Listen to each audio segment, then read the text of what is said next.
Yeah. Woo. Back. Welcome back, everybody, to the show. I'm so excited to be back for season 2. Of course, joined by my wonderful co-host, Jacky. Man, it's been a minute since I've been with you. Could you tell me what you've been up to since then? Oh, it's a lot of stuff. I've become a dad. I've got my own little cat now that we saved from just randomly turning up every time I'd finish a Rainbow Six show. He'd lurk by the window. He's officially mine now. We took him to the vet. We got him checked. He's getting chipped soon. He's a good lad, little small. Other than that, just bits and bobs. A lot of work. I think both of us just been busy. Esports been popping off, Freya.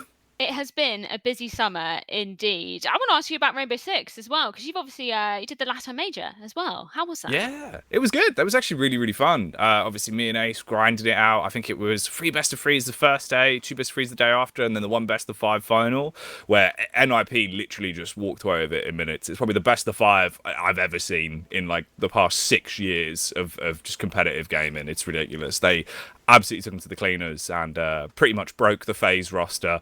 Yeah, it was really fun. A lot of good stuff. It's been cool seeing the development of the scene, especially now coming back into stage 2 of the Rainbow Six, all kicking back off. It's been dope. You've seen all the teams actually improving massively. Like the skill ceiling's been raised. Yeah, definitely so. I think it's been nice. You know, we did a bit of Red Bull Flick together as well. Yeah. I did my first debut of commentary. That was good. I think we were a good duo. So much fun. Honestly, like, you crack me up too much though. I listened back to some of it and you can just hear me laughing in the background. I'm like, man, Fred, come on, keep it together. But it was a lot of fun, wasn't it? Red Bull Flick is it's a really cool concept. I hope we get to do more of it.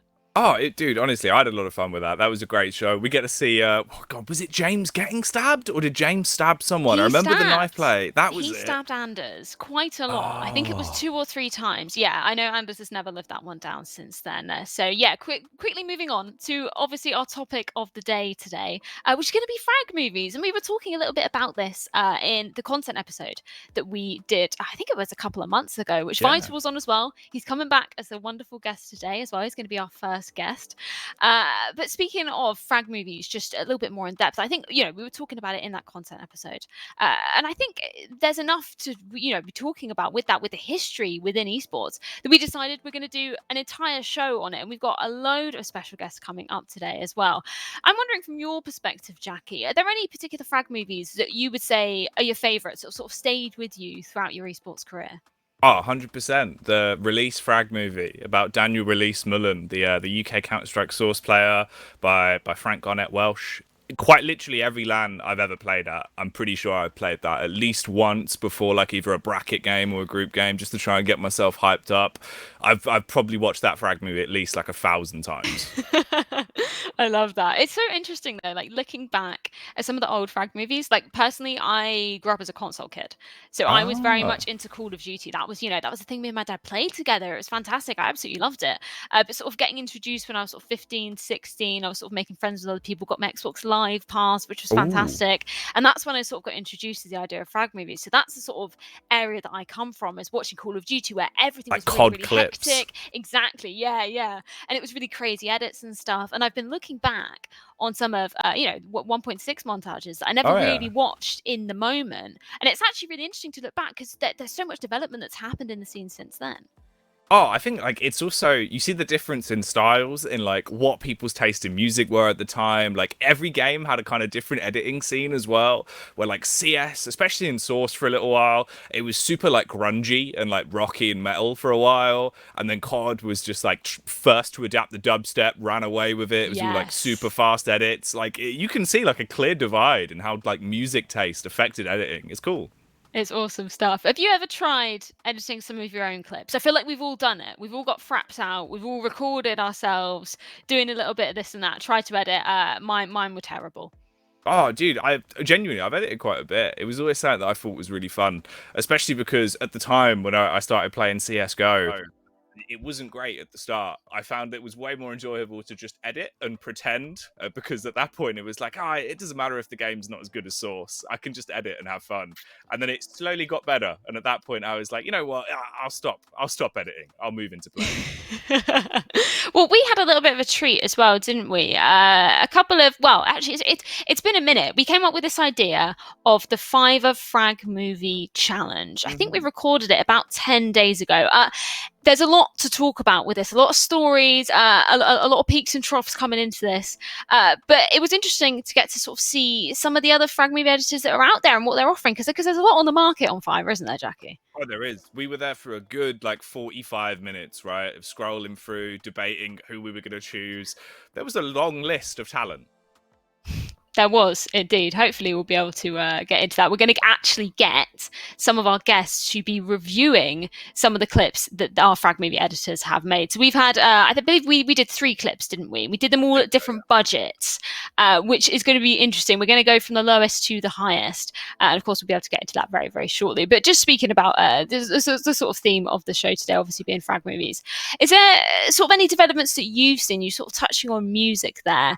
Were there any other developments that you've sort of seen, you know, from watching CS way back in 1.6 coming into CSGO? What kind of changes have you seen in the Frag movie community?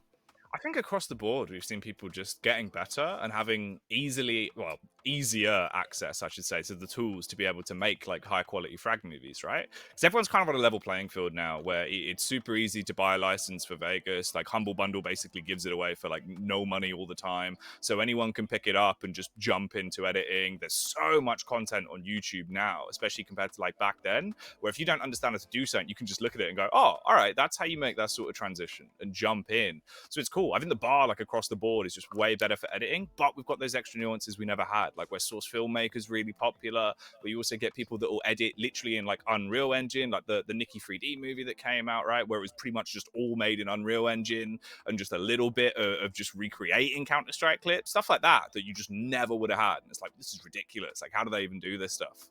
Yeah, I used to love watching still do love watching the Nikki HD stuff. It's so it's just like the time that you must have to put into that is absolutely insane. I know we were right. You must have to have a dedicated PC, a dedicated just corner for it to get really, really hot whilst your PC's rendering that out, because that must be absolutely insane. And I know we were kind of speaking about it before with some of the guests that we're going to be getting on the show, particularly Anthony, who was saying, you know, sometimes it's difficult when you're in a project. I know you can get it across all project boards. When you're in a project and you're spending so much time on it, you're just like, man, is this going to come out how I hope it is? And I feel like with Frag movies, you've just got to get past that hurdle. I think you just have to keep going, right? It's one of those, especially when you've sunk like 200 hours into maybe editing something, you're just like, at this point, it's nearly done. I need to just finish it. I suppose it's also even knowing when to say something's finished. I think that's a lot of issues that creative people run into, especially in like other mediums. It's got to translate to Frag movie making, where you're just like, when do I just call it quits and say this project's over so I can move on to something else? Yeah, exactly. And we are actually going to get our first guest on to the show. And it's, of course, going to be a man who's a bit of a veteran on this show. It's Vital.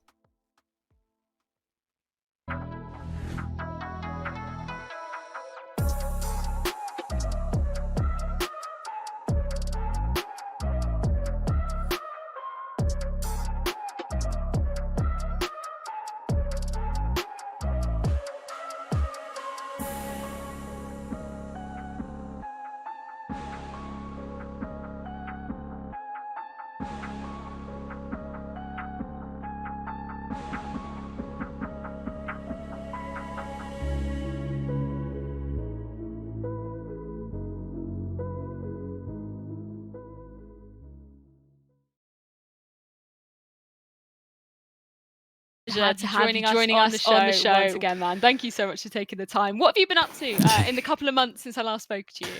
Oh man, first of all, thank you for having me once again. Last time when we talked, I said I'm working on a video, but I still am. So it's been quite a couple of months. So I made some progress. So I can give you a quick update regarding that. Yeah, go for it. So right now it's 9 minutes long, and from what I see right now, I still have lots of work to do. So we're going big on this one. We love this. We love the updates that we're getting, though, man. We need to get you on again for a third time. We'll get the update just before it comes out. After 3 months, and it's still, I'll say it's this close. But that's actually something that we were sort of touching upon. How long would it say on average, maybe for something like the CSGO rewinds, something that you do with that? How long on average would that take you to sort of source all the clips, build the storylines, put that together? What sort of timeline are you looking for that? Oh man, I wish I tracked that actually, but Mm. I say if I worked every day really hard, I think I could maybe finish in a month, like really, really focused. But since I do what I do, it takes me 3 months. So But the outcome's great. That's yeah. the thing. Like you could put in that time and dedication because the outcome is just going to be so good and it's so well received by the community. And I kind of wanted to start off by talking to you. I know we spoke to you about sort of the content aspect the last time you were on the show, but obviously this being more Frag movie specific. I was looking through your YouTube channel and I didn't realize you actually started off doing GTA videos, right? Yeah. So basically, one summer, it was the first summer I started making videos. That's what I like decided out of the blue. I said like I'm gonna make a YouTube channel. That's how it all started. And at the moment, I was really into GTA, so I basically started doing like evolution videos, something like that's really popular right now. So when I started making them and I uploaded them, I think the most popular maybe has like a 10,000 views. There's one that blew up, but most of them maybe have like 10,000 views, and it was back in 2014. But now I actually looked it up, and there's one guy who's making like there's an actual series, basically pretty much everything what I did, but he's getting the Oh like wow. 1 million views pretty much every video. So I Wow. was a bit ahead of time, but I guess I should have stick to that, not CS:GO. No, we want you to stay in CSGO. Definitely my thought. Because I was actually went on a bit of a rabbit hole. I think I probably spent about 2 hours earlier watching them. But they were really cool concepts. I really liked them, especially being a San Andreas girl at heart. Ooh. That's my favorite GTA. Controversial, I know. What was your favorite one, Viso? From GTA. Yeah, Oh my god. What did I do? a What did horrible you question. what have you watched? I don't remember what I did. Oh no, I meant the title. Which GTA game was your favorite? I guess San Andreas. Just like yours, I guess. Yes, San Andreas It's the did best slap. one. Jackie. Arguably, it is the best. Surely. It is. Vice Surely, it's City got to could be be. debatable as well. It's Ooh. either Yeah, that or that. true. Yeah. GTA Yeah, I 4 used. as well. You got that new spin. Yeah, true. I used to love that. Yeah, it was kind of a weird intro to me to the GTA world. It was Yeah. something that I played with my dad. I know a bit strange when I was about 7 or 8, but with the sound off. In his defense, that's what he always used to say. Because The sound naturally, was that's the never worst on. bit. Exactly. And I used to drive into the missions, and he was like, "Freya, you've got to go now. Leave the room." So I just thought it was a great driving game. And then I actually played it, and I was like, "Oh, okay, this is quite different to what I thought." But sort of speaking a bit about your sort of start into it, Vital. Where did you sort of see the transition over into Counter Strike, being as you started off with Grand Theft Auto? I think basically when I started playing, it started out with like simple matchmaking moments, just basically record anything that happens in matchmaking. But then I saw like one time I turned on CSGO and saw Pasha holding the trophy in the menu. So I thought, what's up with that? What's happening here? Why is there like a big fuzz around it? So the first tournament I watched was the DreamHack Summer 2014, and it was in a final was Navi against NIP, and it was like a big NIP hype. So it was like really great final, and basically it pretty much inspired me to start to make like something related to CS:GO scene, but I started it a bit later. So I think it started off like I found Sparkle's channel on YouTube. Oh, okay. Oh wow. Yeah. So I'll give credit to him, because pretty much like he inspired me a lot me at first. So shout out Sparkles. That's awesome. That is cool, actually. Especially, obviously, because he's been around for donkey's years at this point. You think, obviously, back Still from like making Counter videos. Strike, yeah, and it's still Yeah. around.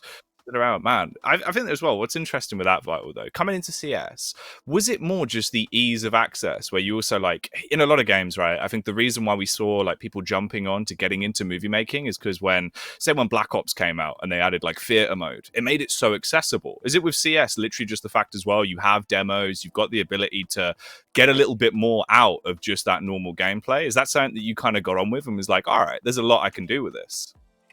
Yeah, I think the whole aspect of like having a demo UI, or what is it called, adds a lot, because you can do so much more with like the fact that you don't have just clips of like POV, and you can like move around at different angles, adds so much that you can like add different perspectives. You can also add to like storytelling. So like I said, like last time, like Overwatch, I don't think they even have it today, the demo UI. Yeah. So it would be way harder to create something just like from the POVs. And what I see from Valorant as well is that I don't think they have it right now as well, the No, I demo don't think UI. so, right? No. And what I've seen the other orgs do it, I think they hire someone to make like custom like what is it called? Custom animations, basically. So there's Yeah. like one clip from POV, and then the other clip is like everything's animated, because it's like you can't achieve that in game, so you have to create it customly. So having access to like this, it makes it easier, so more people do it, I guess. The crazy Yeah, bit is that I think that's probably like all done in Source Filmmaker as well, right? This is The probably what? just the models they bring in, especially like for the Valorant edits with that sort of stuff, because you can just get the models and bring them into Source Filmmaker. So it's like literally used across the board for pretty much every game for editing, which is crazy. Yeah, they could do it as well. Could it be compatible? Well, I isn't think on so. Source Valorant? No, but it's literally as long as you get the model files, I'm pretty sure you can make it Yeah. work. I'm sure you could. Yeah, it's been some cool stuff created. I saw, I think Team Liquid did something for the Yeah, announcement of that's their the one I team. saw. It was Yeah, the there's like announcement, loads of I think. explosions. Yeah. Yeah, super cool. And that's sort of, yeah, an interesting thing coming from Counter-Strike, where it's so open and so available. It's kind of interesting to see what people are having to work with and sort of lengths they're having to go to sort of make it look like that. So I think if they add the demo UI, which I'm sure, I'm not guaranteed, but if they add that, that's gonna like spike like quality and the movie making. It's just gonna go bonkers. Yeah, it's gonna be nuts. In terms of your own kind of, when did you kind of feel like this was something that you really wanted to pursue, sort of as your career? Was there sort of one video that you made and it really, really took off, or did you kind of just get a feel for the sort of just the feeling of it and kind of get addicted to that? I think like I noticed that this could be a thing when I made I think it was Stewie video, the first one, when he joined Liquid. Yes. Because I started using like a rock music. I was really listening to rock music. Like I started with like Need for Speed Underground soundtrack. Yes. So great game. And basically I combined the frags and the music. So when people see it, they instantly recognize the music. So they get all nostalgic and stuff. And it all fit. They had tons of soundtracks, then starting using other rock groups and starting uploading. Like people like really enjoyed it. So I started going. Like back then you could use like a lot of songs. Like I found a way that wouldn't get a video acclaim, you know. So this fan base grew. Like it was the good start of all. Now it's a bit different though. Like pretty much you can earn anything from the copyrighted music, but I still found a way. Like people still enjoy it, even though I use like copyright free music. So if that means people just don't watch me just for the music. So I guess there's something still there. Yeah, no, it's really cool. We were sort of chatting about it earlier as well, the sort of change in music that we've seen. Like I was saying, I used to watch a lot of Call of Duty frag movies. That's sort of where I started off. Have you kind of seen a change in the trends as well? Like in the stuff that sort of viewers like to be watching? Do you sort of see a change in trends from when you started doing it to now? Oh, trends. I think a lot of people like up the quality. like started recording everything like from the demos mostly. Yeah. Not just like back then it was used to like slap the lowest quality stuff together straight from the streams. Now people just try to record everything from the demos basically. And any other trends? I'm not sure. I guess like a meme format maybe, like more take more stuff from the streams. I'm talking about the funny videos with frag movies though. I'm not sure. Yeah. I noticed one more change. It was a while ago, back in the early days. Like, I mean, everyone didn't start with when it was like matching frag movies with commentary. That wasn't a thing at the start. Yeah. I think it was like 2015. Someone from Cloud9, I think, did it. Like they uploaded it on their channel and shared it on Reddit. And I was like, oh, that's so cool. Like the frag movies matching with commentary. And after that, I think like everyone started doing it. Like it appeared way more. Yeah. Yeah, I didn't ever really think about that. And I know we've been speaking a lot about your frag movies. So we're going to take a chance to actually have a look at a short segment of one of your clips. Let's take a look.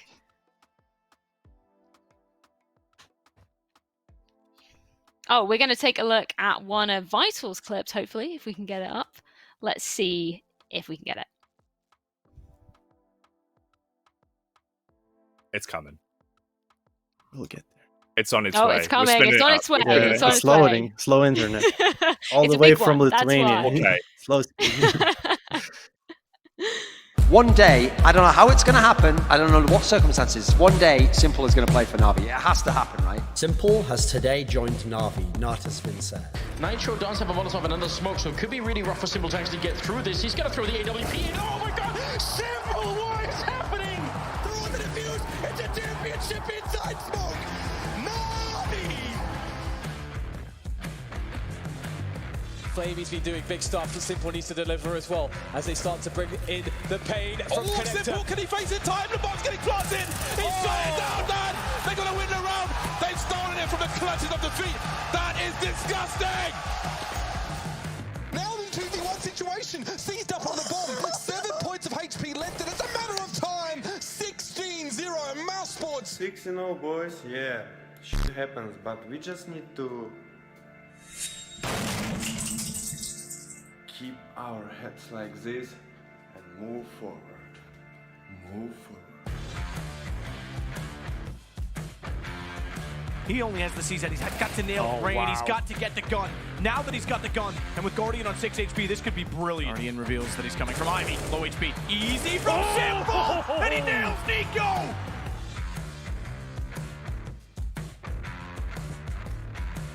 He could completely decapitate both of them. One goes down. Thought he had. Oh! Simple!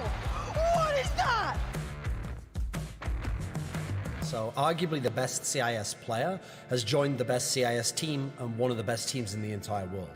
But as with everything to do with Simple, it's not that simple. Shut the f*** up, you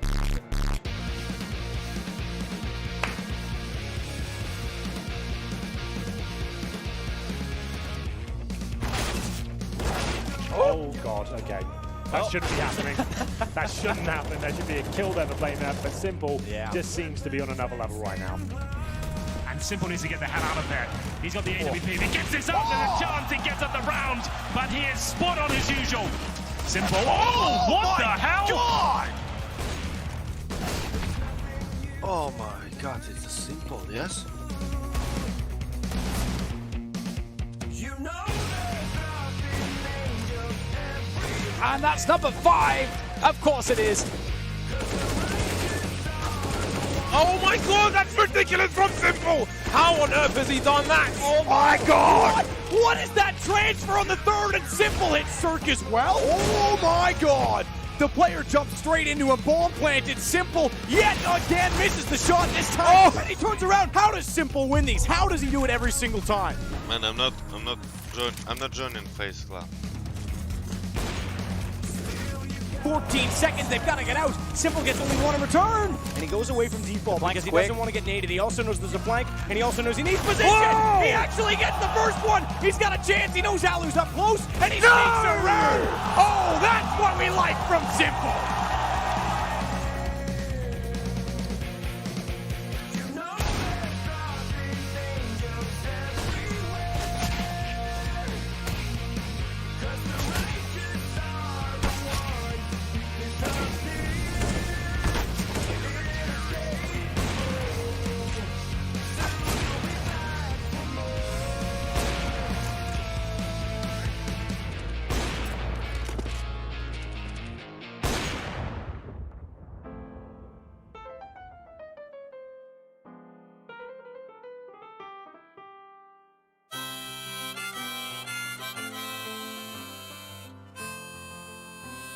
Yes, very good game, boys. Very funny team. Very interesting personality.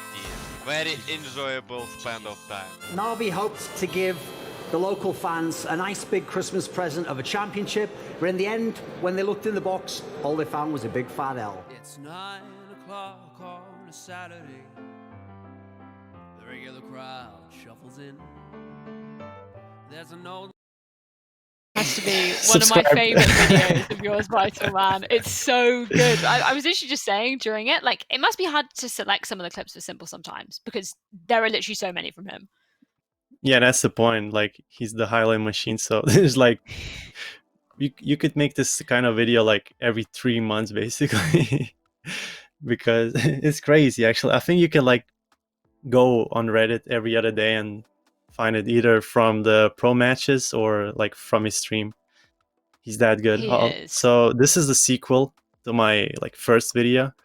It was like basically what happened when I told you about the Stew video that like blew up. Like not like blew up, but like starting it all basically.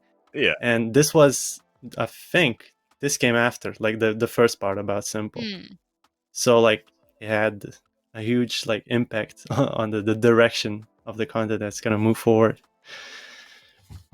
That's awesome. Did you kind of get inspired by anybody for like the style of videos you're creating? Because I know like now it's still very distinguished, but even back then it must have been very different to a lot of the other content people were putting out. Back then it was Ricky Race. He's not uploading at the moment, but I hope he will one day. And Sleazy as well, if you remember.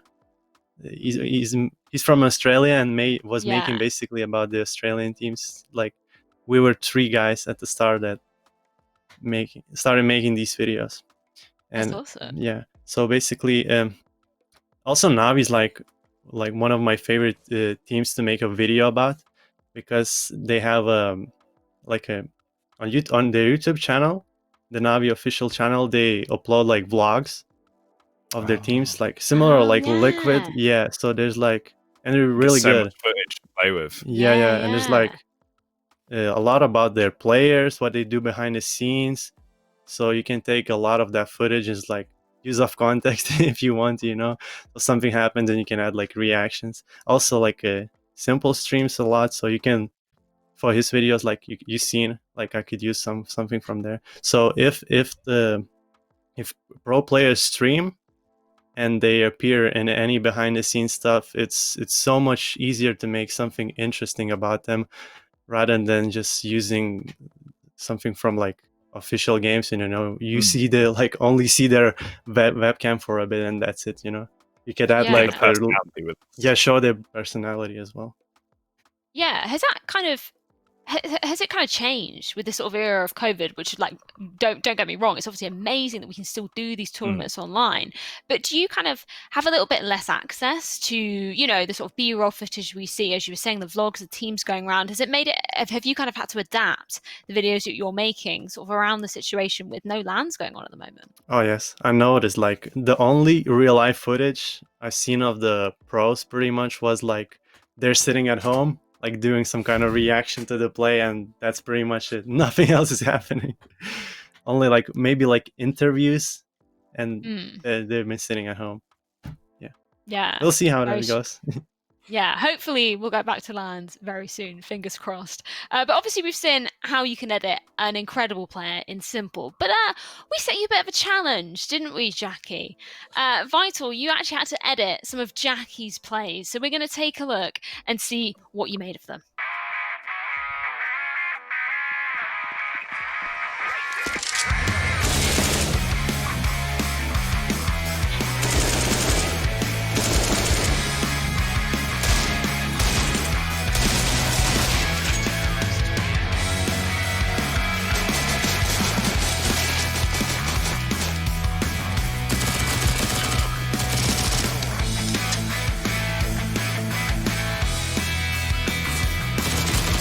What? Oh my god! Wow. That was so good.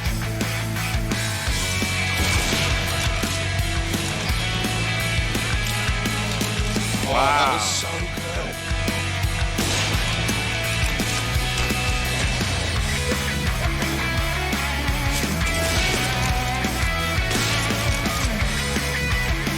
They have to double peek. He's getting his shot. He's hitting another one. No, that's unbelievable. What in his name? Number 1 in the game. He's done it again.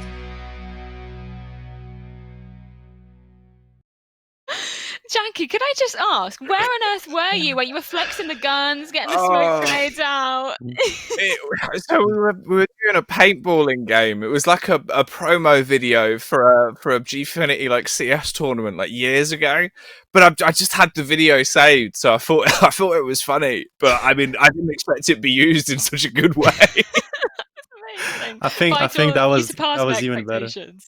It was awesome. What was it like editing Jacky's plays versus Simple's plays? Oh my god! I think after this, Jacky, I think you should sign up for Navi. Let's switch it up. next podcast. Next show. Man. Simple. I'll tweet that at him. I'll send that over to Sasha. I'll just do a tweet. I'll see if maybe it'll work as a little contract signing. I don't know how you made it look so good. That's your show reel. By the way, Jacky, how long have you been playing CS? Since like 2006. Oh man, no, but like CSGO. Oh, CSGO since release, yeah, since beta. That was your best highlights?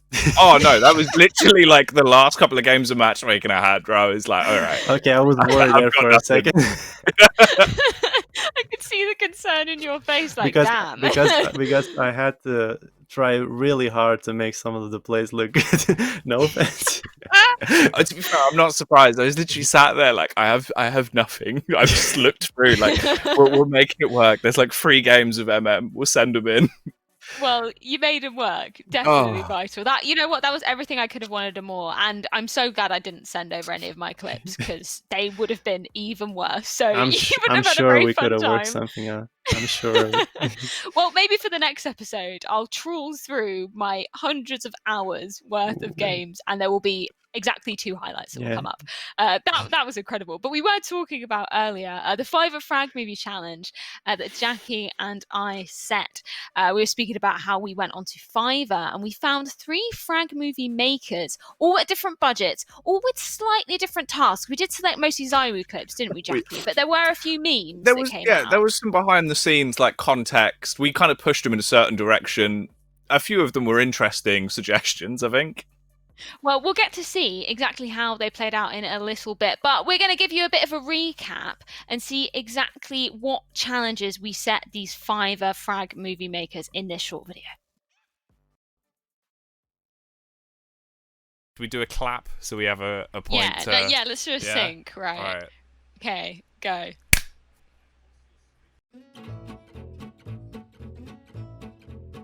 So where should we start? Should we start on the lower end of the budget? How many do we want to do? Because if we've got 50 quid, we can do what? We can do like 3, 4 maybe? So yeah. Should we start with like close to a $5? See if we've got anything towards a $5 and then work up?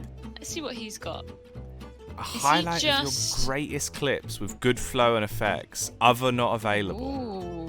Should we have a little teaser of the trailer he's provided? Have a look. Oh god, that's see what so... he's done. They're very speedy though. Like he lives up to the name. Well, let's give him a go. I trust Speedy Boy. level 1 Okay. seller, 4.9 Yeah. stars. 19 reviews though. Can we have a look at the reviews? We can. Oh, okay, yeah. Let's have a look. I really loved how this came out, smiley face. It's better than how I envisioned it, full stop. 4th time ordering. God, he's a repeat customer. Definitely won't be the last. I can definitely recommend to anyone. And this guy has done a couple of Excellent. reviews, actually, so he genuinely has. He's legit. Yeah, he's gone in 4 times. Wait a minute. What 1080p have you video found out? plus 3 days. I will render your video in 1080p. 3 additional days just in case. What's he sending at us? What quality are we getting this in? What? I mean, I've already purchased it. It's a bit late now. Speedy oh god. boy. Okay, we're getting like some 360p like old school shit here. That's a minus tick in my eyes already. I feel like 1080p Yeah. should be the standard these days, Freya. That's ridiculous. Okay, what do we want? Your idea on what your frag movie should be. Optional, and then again in brackets, optional again. So he could just do one completely from himself. That's interesting. That's pretty bold. So ZeRoQL is my favorite CSGO player. Could you please dedicate this frag movie to ZeRoQL? If he could do maybe like some ZeRoQL sort of face swipes for the transitions. We would like ZeRoQL face swipes.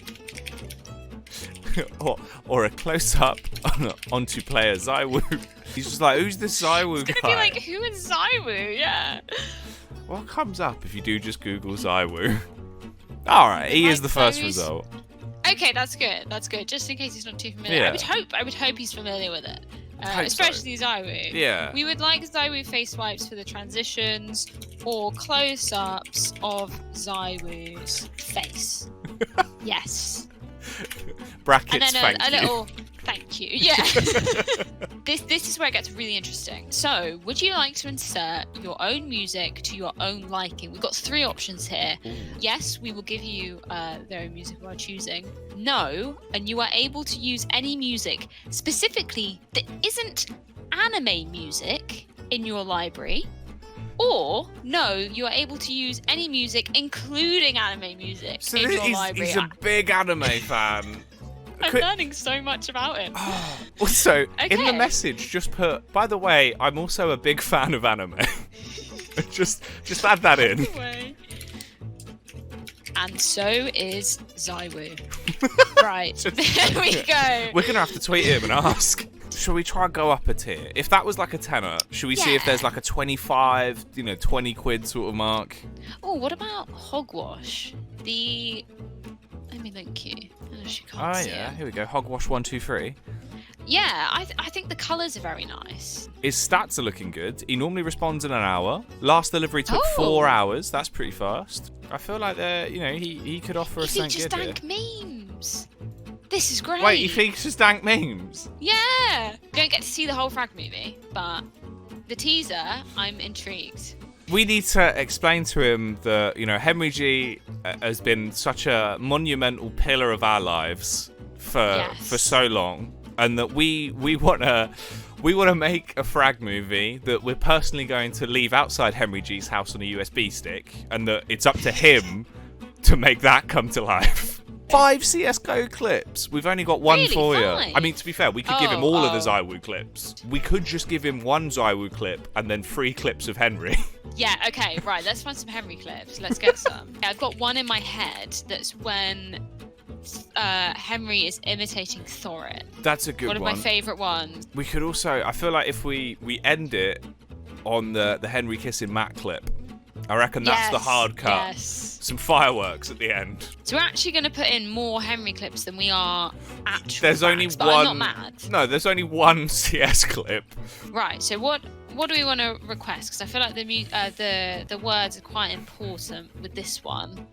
Because he says, any music that you want, but I think we should leave it up to him. We're leaving it Yeah. up to the other guy. But this Yeah. one is devoted towards Henry G. I think, firstly we need to refer to the seller by name and just be like, I am deeply stricken by the news that Henry G. Greer has departed from the Counter-Strike Global Offensive professional commentary scene. And then just go in for a, but luckily, my favourite player ZeRoQL is still active. I would wish to commemorate Henry G's wonderful career by another wonderful man that is ZeRoQL. So I think, you know, we build it up a little bit. We're giving him the idea. We miss Henry. We love ZeRoQL.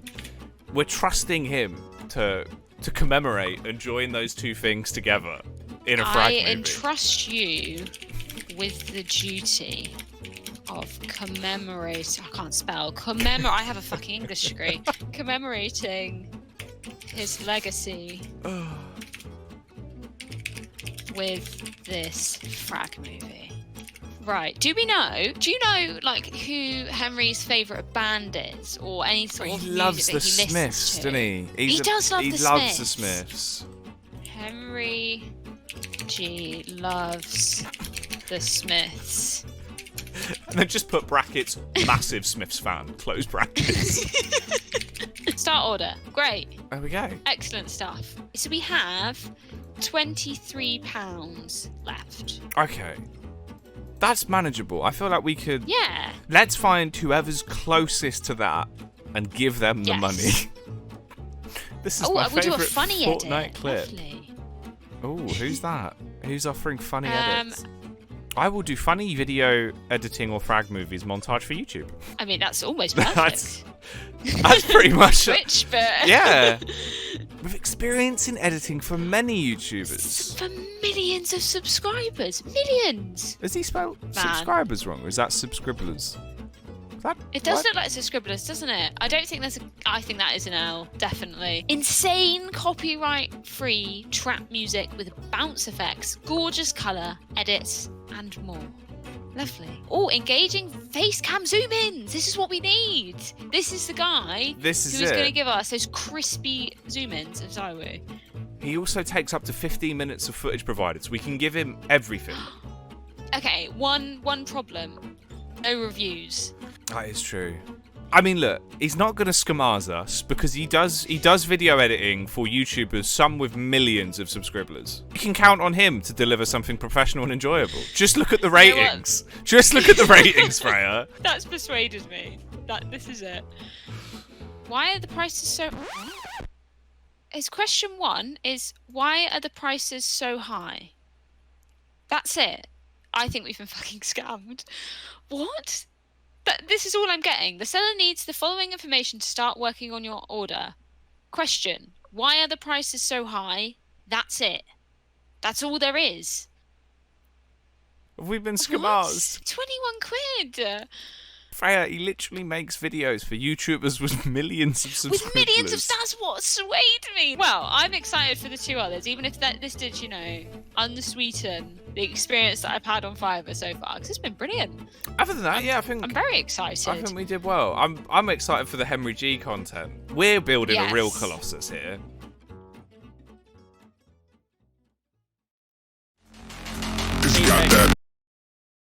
Well, we had a little bit of a heartbreak at the end there, but I can mend your heart because actually the final frag movie maker there did respond. After a week, he did respond, so it wasn't a scam. So we actually do have him and his frag movie later in the show. Unfortunately, our second frag movie maker wasn't up for making a Henry G clip. Bit heartbreaking there, Jacky. So I did have to go through 3 or 4 other frag movie makers until somebody finally accepted the challenge of a tribute to Henry G. Because it is a big tribute, isn't it, Jacky? A massive Smiths fan. Close brackets. It makes sense, doesn't it? I mean, I was watching that back and I was like, poor editors.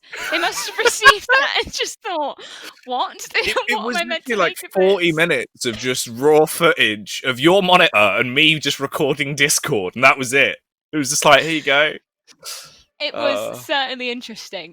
But we've got to review them. We do have them finally in our hands. I haven't watched them. Jacky hasn't watched them. Obviously, Vitra hasn't watched them either. And I thought that we could do a little review of them. We've only got a 12-second clip to be starting off this one. But before we get into it, I think we need to set out some review boundaries. I think we should do some out of 10s. So I'm thinking, you know, cinematography, graphics, storyline, maybe get that out of 10.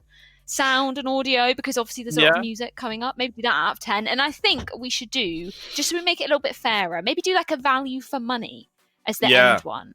That makes sense. So we can do it out of 30. We've all got to decide what this clip is worth. So I think without further ado, let's jump into clip number 1 and let's take a look at what Speedy Boy delivered to us.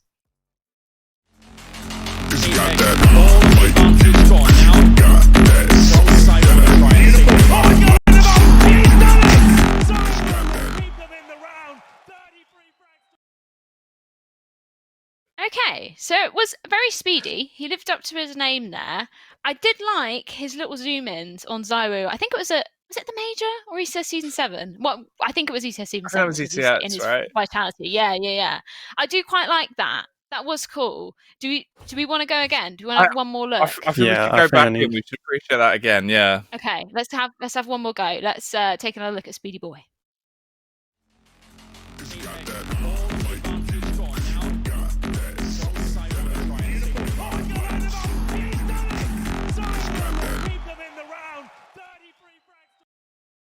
Okay, I'm actually quite happy with that, considering that cost me a grand total of, what, £7, I think? Yeah. Not terrible. Very speedy, though. Hang That's on. the issue with Just it. for clarification, was Speedy Boy the one who we asked for anime music from? Or was that someone else? Because that's the Ricardo music. He's just slapped the Ricardo music over. It would increase the value so much more if we had some Ricardo animations in there. Genuinely. It would have skyrocketed. Ricardo's body with ZywOO's face. That could have been that could have slapped. That would have been incredible. Okay, so what are we saying for the overall story that we've got with this? Out of 10, Vital, what are you going to rate it? The story, okay. Because it is short. That's the issue. It's like a wine or something, like a TikTok. Yeah, you blink true, and you miss True, it. Yeah. I think I'd give that a solid, a solid 6. I think I'll give it a 7, just because of the Ricardo music.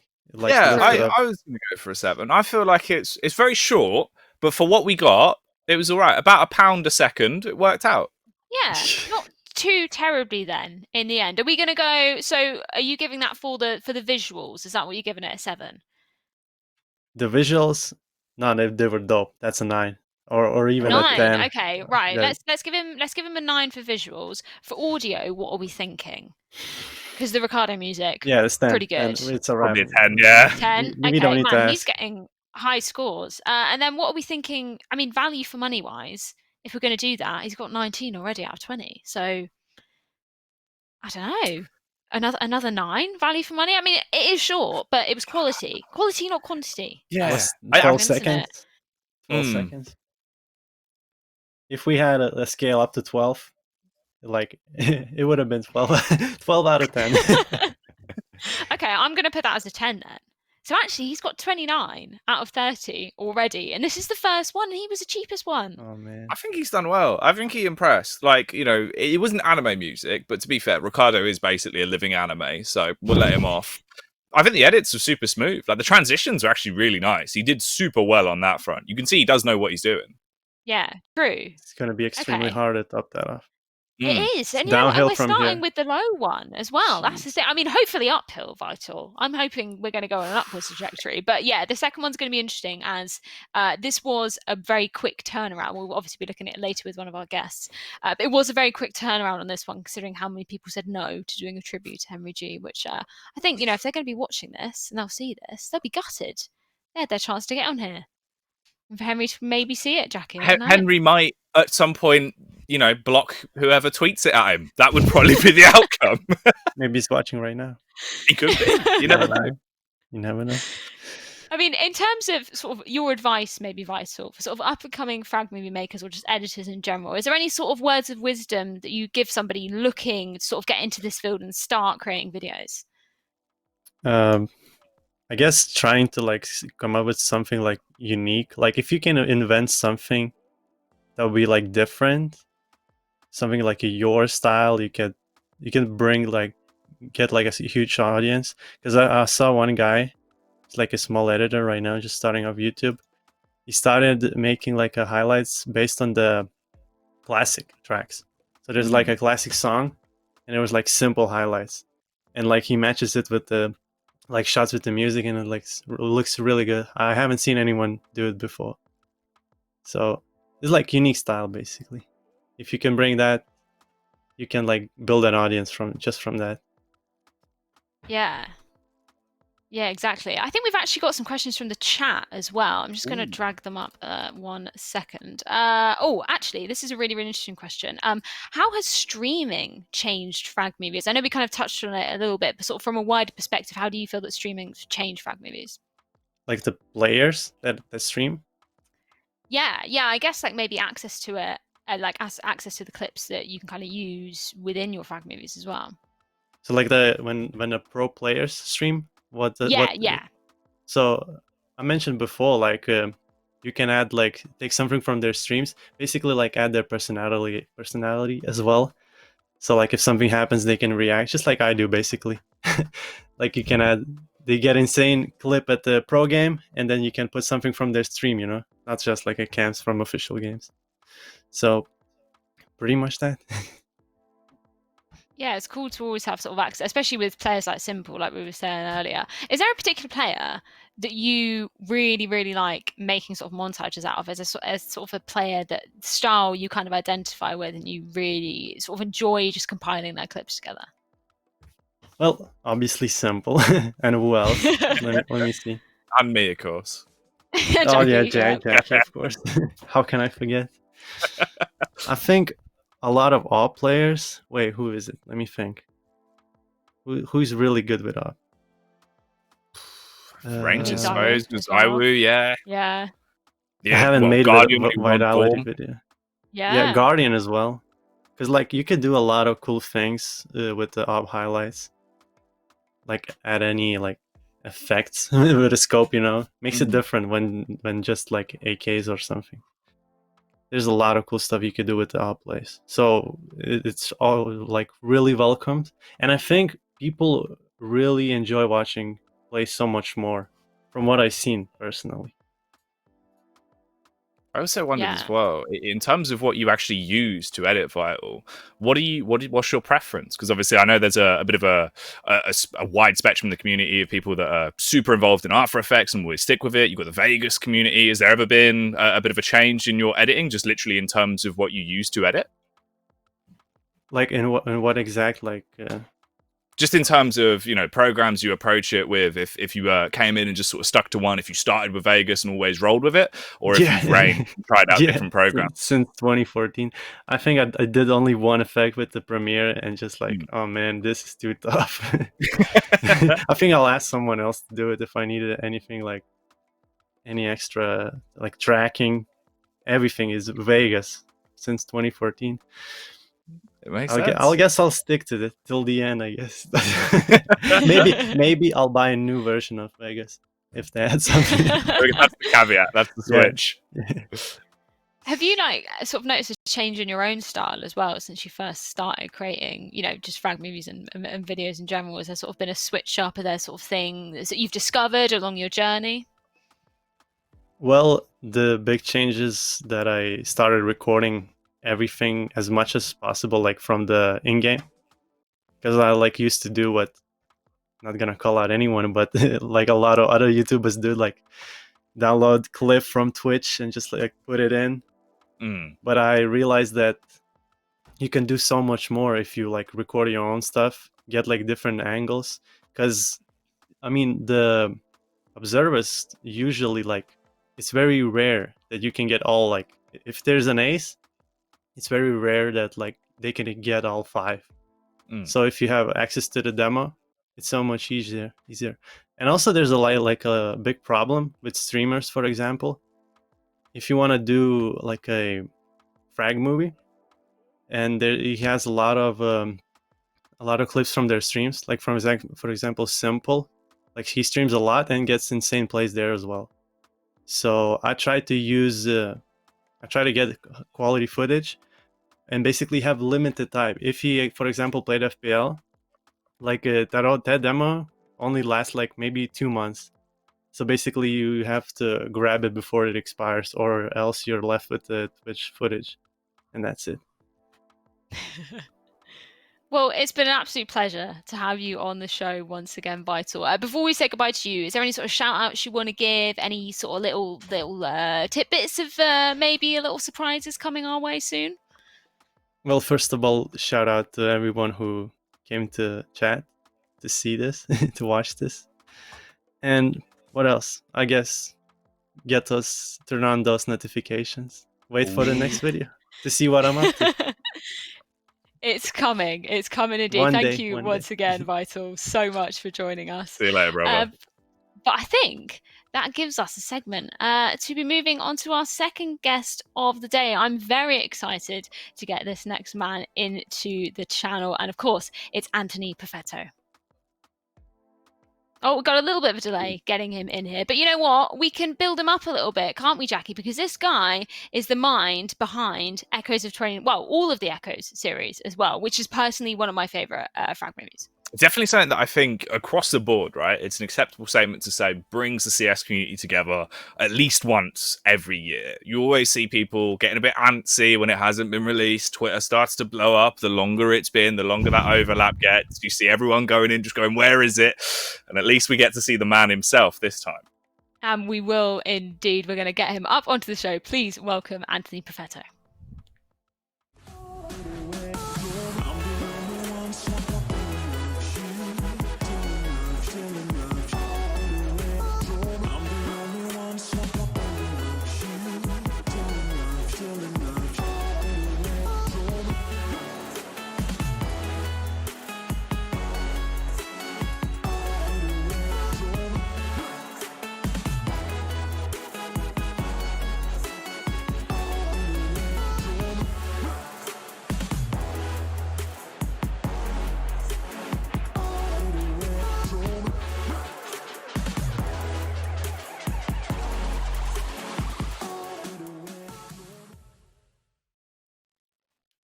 Welcome, Anthony, to the show. Thank you so much for taking the time to join us today. Absolute pleasure to have you joining us. I know you've been a stable part of the Counter-Strike scene for basically since its inception, but you've also you've joined Do Not Peak as well recently, haven't you?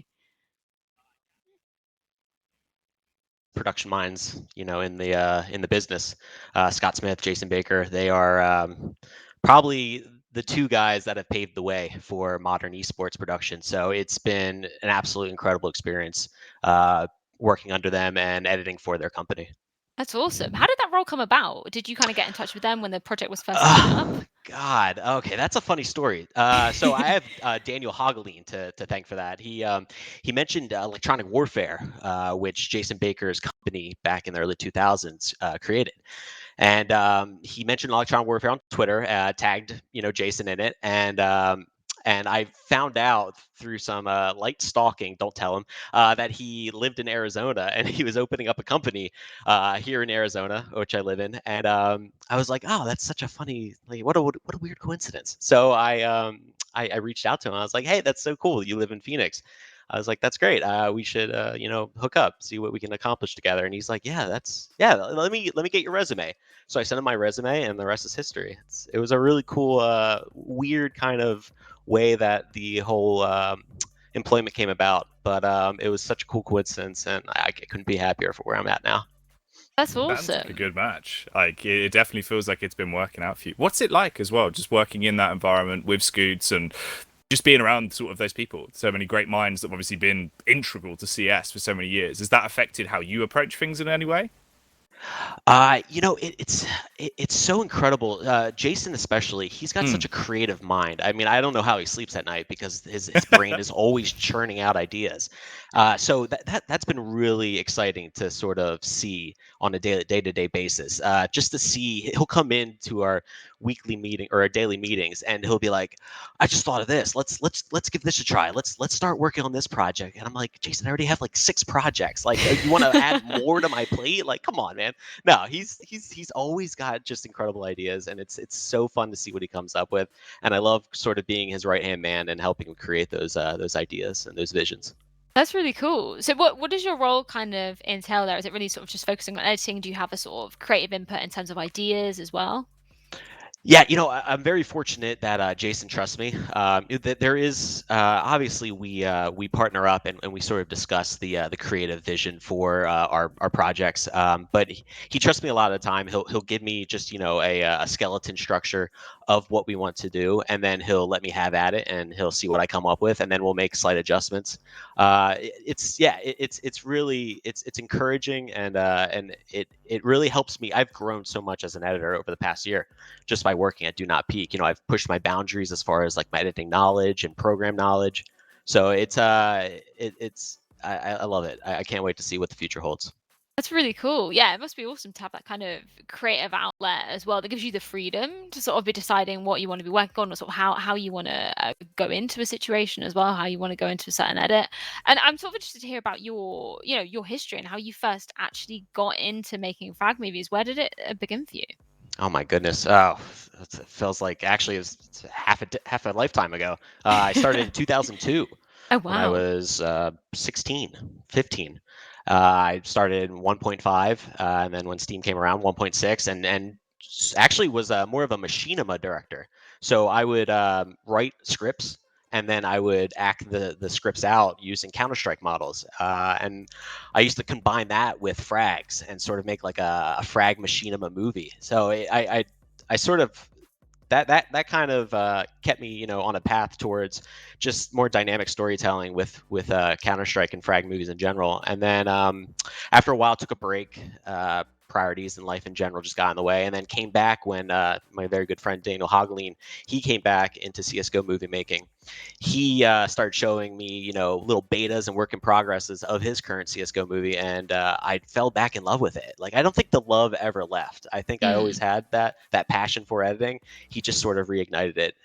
But yeah, 2014 I released Memoirs of Titan, and ever since then I couldn't be happier, editing, making movies, and now doing it full time as a profession.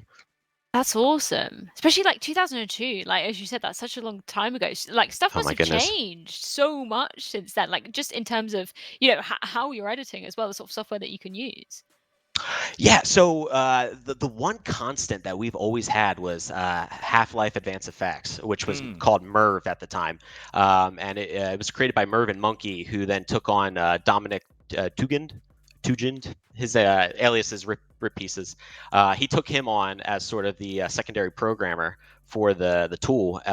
They developed it together, and then Dominic actually just took it on himself and he took it in a direction we never thought it would be taken. He has developed that tool into something extraordinary.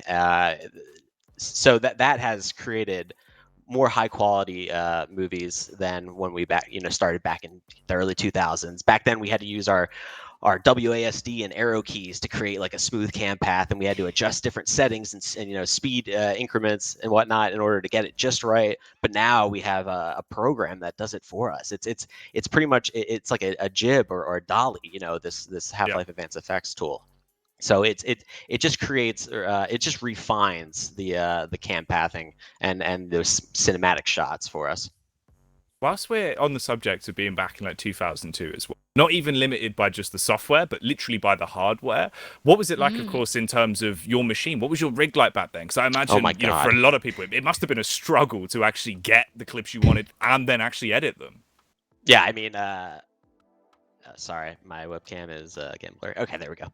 Yeah, I was working off of a Core Duo, I think, the old Pentium. I think my graphics card had like a half a gig of memory if I was lucky. Our hard drives, it was a good day when you had 120 gig hard drive to work off of. So you had to fit Windows on that, and then you also had to fit all of your raw footage. So then again, it was 800 by 600 4:3 resolution. So the file sizes weren't that big, but there were constraints that we had to work around. So nowadays, with the bigger hard drive disks and solid state drives, you can pump out these 4K resolution images and store them on your computer and not even blink an eye. So it was difficult back then, but it's lovely to see how technology has grown and be able to actually have these raw files to work off of and give the audience the best product possible. Yeah, that's awesome. I love how you just mentioned earlier the sort of storytelling aspect of it, because that's something that really strikes me whenever I watch the frag movies that you make. It's just like you feel like you're on a journey, and I absolutely love that, especially with the Echo series as well. You're sort of looking at all these different plays, and it's sort of taking you throughout the year. Has that kind of always been a staple part of your style as a frag movie maker? Has it been sort of about the narratives, about the story, and sort of bringing the viewers on a journey with you? Yeah, I mean, our standard. The frag movies used to be used as a narrative for matches back before Twitch came about. We used to have to tell the story of a tournament through our frag movies in order to catch the viewer up on what happened, because 99% of them couldn't watch it live or weren't there in person, and so this was their way to understand what happened, who had the best frag sequences. And now that streaming's around, frag movies has gone by the wayside. But what we like to do is still maintain that narrative. We still like to tell a story. Every single frag has a story to tell, and whether that requires setting up the shot so you know where the position of the CT and the Ts are, or just showing, in general, how the frag sequence that's about to happen came about. Those things are so important to tell. And I think that's been lost a little bit, but yeah, our style is to always maintain that narrative, and to provide something new and provide a fresh look at a frag that people have seen already in the past. I'm guessing with that as well, that's also probably something that you and Jason have definitely bonded over. Because I know, like, when I spent time with him when we were doing some of the Overwatch stuff, it was always about telling a story for him. That was something that really resonated with his ideals, even if it was taking tricks from, say, just movie making, where it would always be right to left, or you would always follow the scene in a certain way. So I guess that's something both of you have probably bonded over. Yeah, I think that's like the most important part about our working relationship, is that we see eye to eye with that regard. I think that if I didn't care so much, and he does, obviously, I think that we probably wouldn't achieve the results that we have thus far. But yeah, that's a really good point. I love that he looks into things deeper than face value. He's not a very topical person. He likes to sort of really dig deep and understand the story behind just a simple situation like a 3K. So it's really cool to sort of get inspired by him, and to also be influenced by him. Yeah, that's really cool. Has it kind of opened up any new opportunities, maybe in like different games as well for you? Have you kind of touched with any other games other than Counter-Strike? There was a time where I, worked in Half-Life 2, the Source engine. I've worked with, not in game, but with footage from League of Legends. There obviously will be a time where I work in a different engine, and that won't be an issue at all. I'm always open to learning, to expanding my skill set, and that's also really exciting to think about. Sort of venturing into unknown territory and uncharted regions, with regards to editing, is always something that I encourage and bring in with open arms. Yeah, we were sort of, I mean, just going back to the sort of that back in the day frag movies that we were talking about as well earlier. We were sort of talking about the evolution of music as well that we've seen within a lot of frag movies. You sort of look way back in the day, it's sort of a lot of rock music, and then I feel like that sort of techno, maybe electronic music's kind of been coming out as well. Have you seen quite a big evolution in sort of the style of music that's been used in frag movies? Yeah, I mean, it all starts with frag movies. All started with, you make a frag movie with what you liked, right? So if you liked rock music, you'd use a rock band, Mill & Collin, or Green Day, or Blink 182. If you like rap music, then you'd throw that on your track. And then I think collectively editors start to realize that rock music doesn't leave room for the headspace necessary for in-game sound. So I think you'll probably notice that when in-game sound started to come around in frag movies, the music use started to change to a more electronic feel, because electronic music allows for a bigger headroom for other sounds, in the mid-range frequencies and whatnot. So that sort of was like the mutation and the evolution was around the late 2000s, where we all moved to electronic music. And I think that electronic music in general just has like a more dynamic feel. There's more syncing opportunities. I think that it's also easier to follow. It's better on the ears, at times. Yeah, definitely, for sure. Is there anybody you kind of looks to for inspiration as well in terms of your own kind of frag movies? And you know, when you just started off, was there somebody you sort of looked to and thought, this is the kind of style that I really want to replicate? Or was it, you know, totally you just going in and being like, I've got this idea, I've got a plan, this is what I want to be making? So in the beginning, it was probably, you know, you look to directors before you look to frag movie editors. So like Darren Aronofsky was a huge influence back in the day. Even Peter Jackson with his, you know, big, huge, epic wide shots that he would have, you know, of battles and of charges, as seen in Return of the King. So those were two big directors that really influenced me. And then as I got into editing more and more and started to explore, it was Michael Weicker, so Kala, you know, Restock 4 and the Mouse Sports movies back in the day. And then obviously just people within my own media collective, so Style Productions. So it was Daniel Hagelin and Andreas and Nicholas Koop. So Crazy Fist, just, you know, those three guys really sort of inspired me and influenced me heavily. Well, that's one of the things that I wanted to ask you about as well, is just in terms of working in teams, because that was something that got really popularized sort of around the time like Source came around, right? Like when CSS came out, everyone started sort of having movie making teams, and we saw it be more and more popularized. Is that something that grasped you, where you thought maybe I can grow as an individual creator off the back of that? So CS editing teams happened way before Source did. CS editing teams were around probably in the early 2000s, like 2003, 2004. You had movie makers, you had Chillside, you had Airwalk Media, you had Style Productions. Those came about really early on, and it was sort of like a community. You know, you wanted to belong to something, and you wanted to feel included, and so you would join an editing team so you could talk about, you know, these common interests with other people that share them with you. So that sort of was the beginning of that. And then what you did is you also piggybacked on the name of your media collective or your media team by using their name and their popularity to boost your own views of your own movie. So it was a very symbiotic relationship back then. But yeah, way before Source, those CS media teams.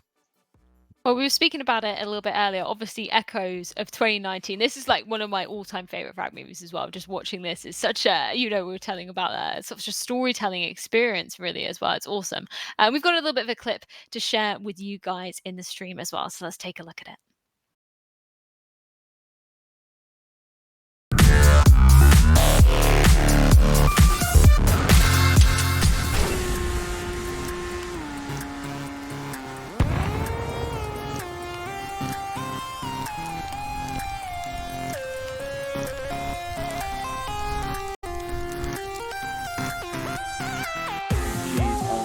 Swivel, looking for all the angles, gonna find Stanislaw.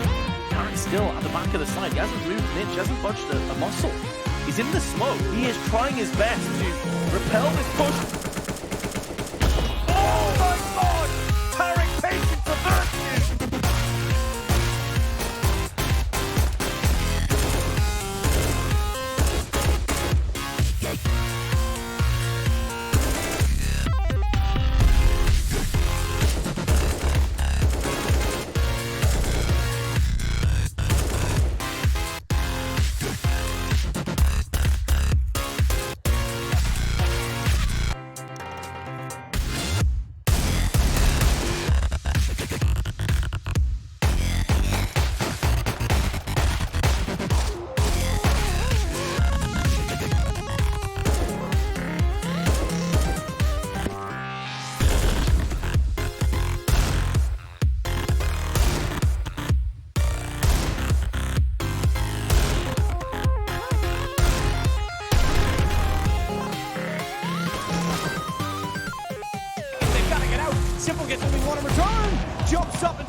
But he hasn't found the bomb. He will now. And he goes away from deep wall because he doesn't want to get naded. He also knows there's a flank, and he also knows he needs position. Oh! He actually gets the first one. He's got a chance. He knows Alu's up close, and he's around. Oh, that's what we like from Simple. This is looking like such a huge issue. Mousesports had everything going in their way, but just the timing started to swing towards Vitality. Frozen doing what he can. 5 seconds to go. He's going to get the bomb down. It's going to get the bomb. Oh, what a good time from Frozen. That doesn't make any sense.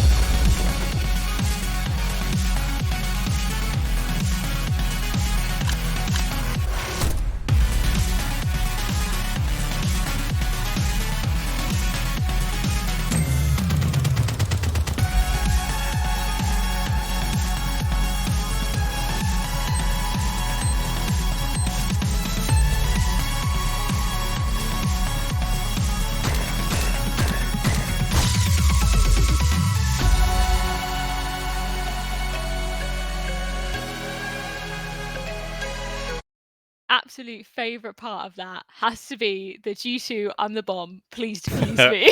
That has to be like the highlight of 2019. You know, I was really hoping that I'd get a very friendly response from G2 as a organization, and luckily they took it, you know, with you know, in jest, and they wrote to us on YouTube and in Twitter, you know, joking around about it. It's good fun. I love when organizations can poke fun at themselves, but then also, you know, kind of be jovial about their own mistakes. Exactly, man. They have got to laugh, otherwise they'd cry about that. Oh, That was just like the worst I mean, thing I've ever one of the witnessed, but the best best. things that happened in 2019, if you ask me. Yeah. It's just, and I couldn't make a movie without including that in some way or form. So that actually took the longest to figure out what I wanted to do, because I wanted it to be like quick and succinct, but I wanted it also to, you know, be on the nose so people got it and people, you know, understood the joke. So that was sort of like the fourth iteration I went through before I landed on just, you know, that simple cam, little depth of field, and just, you know, the bomb sort of writing a little love note to G2. That's so interesting. I mean, we were sort of touched upon it earlier as well when we were speaking to you before the show, but how long did this movie take to put together? Because it must have been such an effort to, you know, go through finding all the clips and actually deciding which clips you put in it as well, because that must have been a really hard decision. So that I started in July of 2019, and I actually chronicled some of the editing process on on my own Twitch channel. And that sort of you know, it was heavy editing at first, but you sort of have to take a step back and wait for all the frags to occur in the year before you actually, you know, really get going and edit, you know, with ferocity. That's the hardest part about making these movies is sort of like waiting, and you know, you want to edit and you want to make progress, but you have to wait until the frags are actually done and completed before you can. So that happened in July. We took a tiny little break, you know, a little siesta, and then we started back up in sort of the spring again, and just really started editing hardcore. Daniel refuses to edit before the year is over. Just absolutely will not do it. I mean, no matter how much I plead him. So he started in January, and he edited for like 6 months. And his work was incredible. One of the probably the biggest influences for the movie, for me at least, was watching what he comes up with and the stuff that he created. So maybe his way of going about editing was the right way. You know, he made a much better part than mine. So maybe he did it right. Maybe I should just wait until the end of the year before I start editing. Seems to be the better way to go about it. I mean, they're both fantastic. Don't put yourself down there, man. It's an incredible movie to watch, sort of from start to finish. Well, thank It's you. interesting though that you mentioned that you have different kind of styles in terms of Mm. how you kind of work in terms of making a frag movie. Did you kind of have how did you kind of work together on it? Because obviously it goes quite seamlessly from from Daniel to yourself. It's not like a huge change in style. Was that something that you guys were sort of keen to keep? You know, we've worked together for God. So we first started working together in style productions in 2005, 2006. So it's been 14 years, and Oh, I mean, wow. he's one of my best friends, even though he lives 40,000 miles away from me. You know, so we sort of we have this like unspoken understanding of each other's style and like, you know, thematic approach to movies. So we sort of, at first we had to have that discussion back in 2016 when we made Echoes of 2016, but now it's sort of like we can just do our own part and work on it and understand what the other person's going to create, and they'll match up thematically in the end. You know, our styles have sort of meshed in a way. But as far as working together and laying out the you know, who gets what, it's just a simple Excel spreadsheet, and we you know, we're very giving lovers, for lack of better words. You know, if he wants a clip really badly, then he can have it. But for lack of better words, we you know, we flip flop. You know, he gets a clip, I get a clip, he gets a clip. It looks so nice though, just from like a spectator perspective as well. Like watching those sort of movies, I think one of the things that really resonates with me and a lot of people I've shown it to or watched it with that aren't that sort of endemic to like the CS scene or just in general editing, it's how well you've been able to execute syncing, obviously the frags to the actual music. It's something that I think you've done to a really high level there that a lot of people will attempt to do but not really understand the concept more than just obviously you try and make them line up. Is that something that I assume you've done for years, but when did it really click and you figured out this is how I make this look so nice? Yeah, I mean that's something that I even struggle. We both struggle with at times, but Daniel seems to execute a lot better than I do. It's forcing a frag into a part of the song, which I think a lot of editors struggle with. I think that they try to make a clip work at a certain point in the song instead of just being like, you know what, this clip wasn't meant for this. I'm going to try it somewhere else. And I think that that's what we really try to keep in mind when we're making this movie. It's don't force a moment. Let the moment happen organically.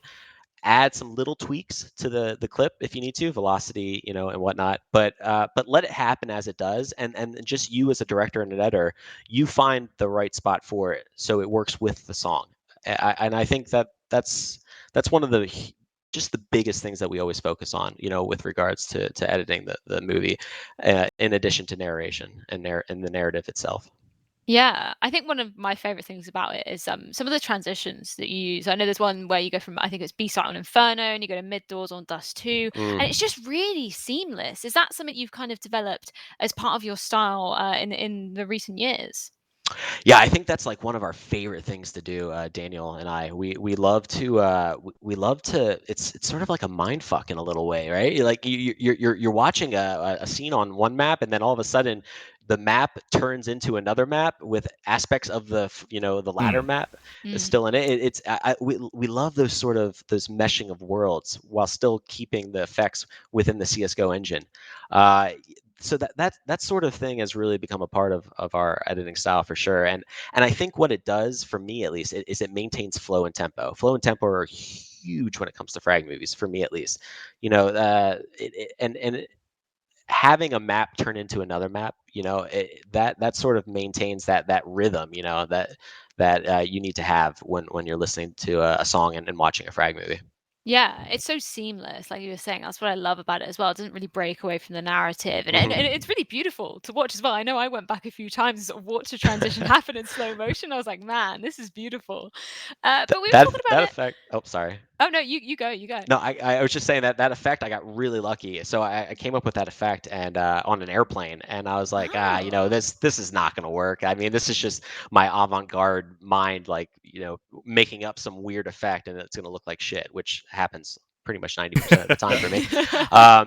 So I went into that, you know, that effect probably like 3 weeks before we released the movie, and it just happened the first try. I was amazed at my own lack of ineptitude, which, you know, I usually have. That's awesome. That's so cool. And I know everybody's had those sort of moments where like, this is never going to work. And then you go and do it and you're like, man, yeah, that's no, crazy. it never works all the time, except for that one time. Well, we've got something that may or may not have worked, Jacky, because I think it's time to review our second Fiverr Frag movie. This is, of course, the infamous Henry G tribute, which, as I was saying earlier, was very, very difficult to get anybody to agree to edit. For some reason, I don't know why, Jacky. And I've just heard from the producer. I don't know. Yeah, I mean, maybe that's the attitude that we should be going in with. It's actually 2.5 minutes long. I didn't expect it to be this long. So how have maybe, we ended up with that? I don't know. Grab some snacks, grab some drinks. We're going to take a look at our second Fiverr Frag movie. Alex, as we know, due to all the donations, and we'll get to the finals in a minute, but we hit 14, which means with the kids, but Yanko, you've also got to get a mohawk. I'm going in. Okay. Oh, God. Oh, all right. He backed out first, man. That's all I can say. Oh, my God. All right, I have to do it. Look, I hate to be the guys that harp on old news, but DreamHack Bucharest, okay, Cloud9, they made a final. Remaining. This round isn't impossible for Vitality, but with no kits, zero utility. But ZywOO's in one of the most overlooked positions in CSGO. We'll see if Dan thinks about it. He does. Should be a trade hit for Ethan. Oh my God, how is he getting away with this? Oh, ZywOO! He is back. This sort of round, ZywOO is a specialist in. Oh, the grenade is beautiful. Oh, he's going to line them up. He's done it! Again, ZywOO will keep them in the round. 33 frags to his name. This guy is something special. Every single game, he delivers. To honor. Oh, okay. Oh, not that thing. Yeah, it's just down there, mate. Where did he go? So, the thing about NIP is, okay, they're just terrible. And if any of these so-called casters, like Henry D, I believe he's called, ever back them at an event, he's just wrong. He's plain wrong. And if you want me to talk about the American teams, then you're stupider than I thought you were, Richard. No, this was just pay me. If I have to talk about the North American teams. And the thing is as well, they're probably all on Adderall. And I'm not even going to talk about them, so that's pretty much it. And thanks for having me.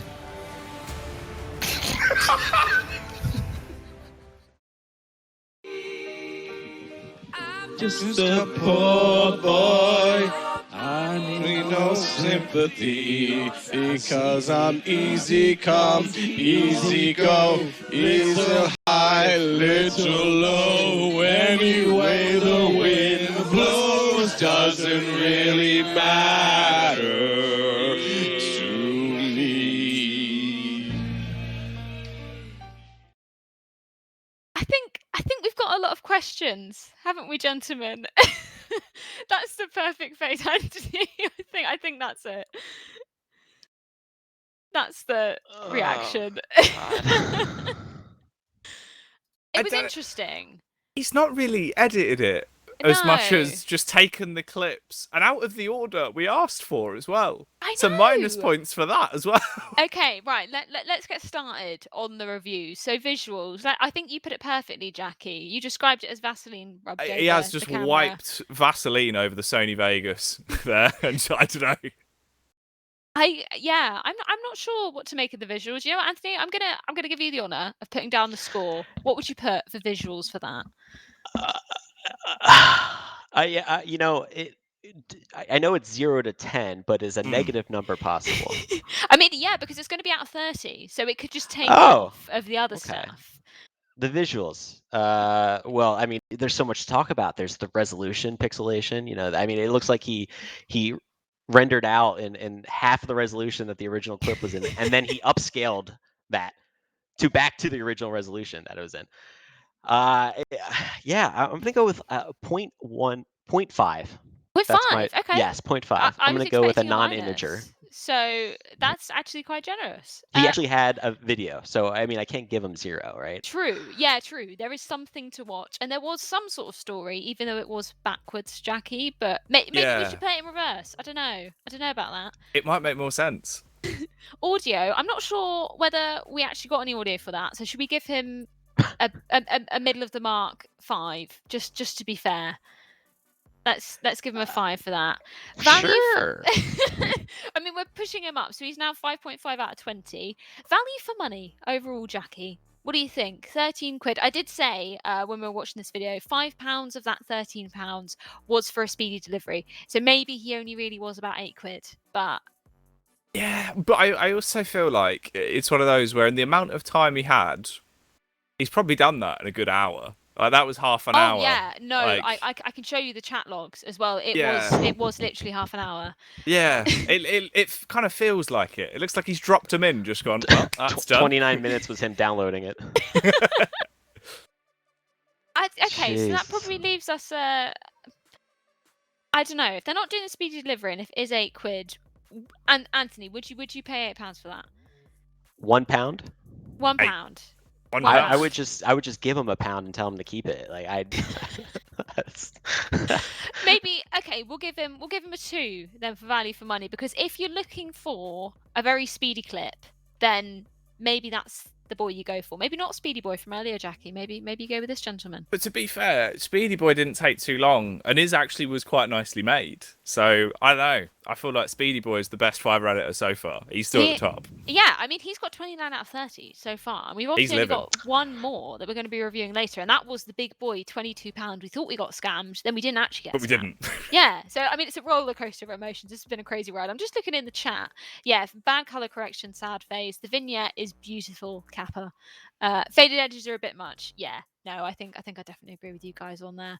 Would you give this guy any tips, Anthony? Maybe he's a new starter. Maybe he's just starting in terms of creating frag movies. Is there any kind of tips or tricks you'd be giving to people who've just started on their journey as editors? Yeah, I mean, the zooms.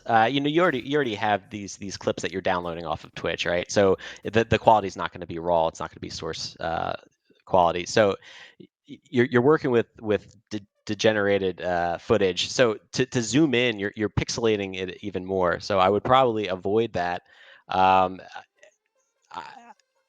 I don't know what to make of what he tried to accomplish there. It's really hard to give somebody advice when they edit like a sociopath. So it's really hard. I don't really know where to start. I would have a talk with him. I would ask him if he's okay, if his home life is fine, and then we'd move on from there, because he's troubled.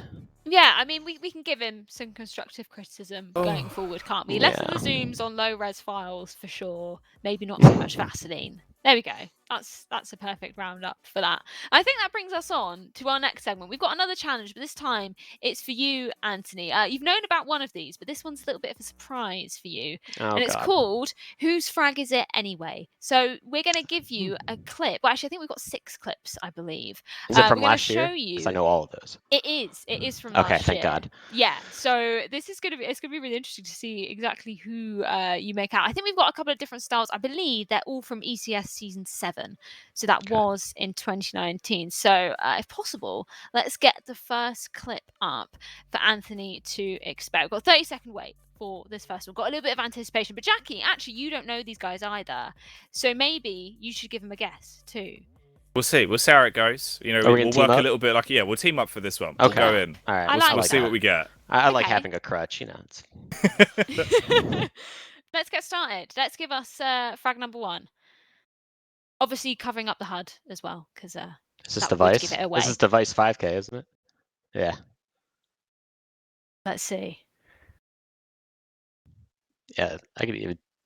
Yeah, this is definitely his 5K up. Yeah. You gonna agree with that one, Jacky? I mean, yeah. At this point, I feel like we've got to lock that in. It makes the most sense. They have also given it away. That is the unfortunate side effect. Oh no. Okay. Well, Yeah. I believe you were correct with that one. Let's take a look and see number 2. Let's see who this one is. This is one of my favorite clips of all time. Is this the Mayern SG clip? No, this isn't. No. Yeah, no. I take it back. I see all the dead bodies. Hold on. Oh God. You got a little bit of a hint there. That was. Was that art?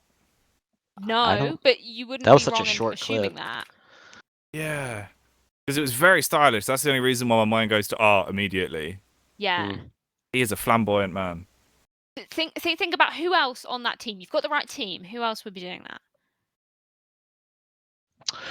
I defer to you, Jacky. Ah, I've gone blank. I've panicked. It is. Do you want me to go where it was? Go on. I've not got it. It was Serato. Oh, I remember witnessing that. I think it was in the finals of ECS season 7, and he's literally on top of that silo, and he drops off, and everybody thought he was dead, and somehow he wasn't. But I think that just exemplifies that Freya style, doesn't it? Of just doing the unexpected and it actually working out. You could have given me 50 stuff. guesses, and I wouldn't have guessed that. Like, really? Not in a million years. Interesting. I don't think we. Yeah, I don't think I caught that one. Nor did we use that clip. So. I mean, it's beautiful. It's a banger. Definitely. Yeah, no, that was definitely Daredevil status there. That was like something Simple would do. Yes, yeah, true. Well, let's get on to clip number 3 and see which player you think this is.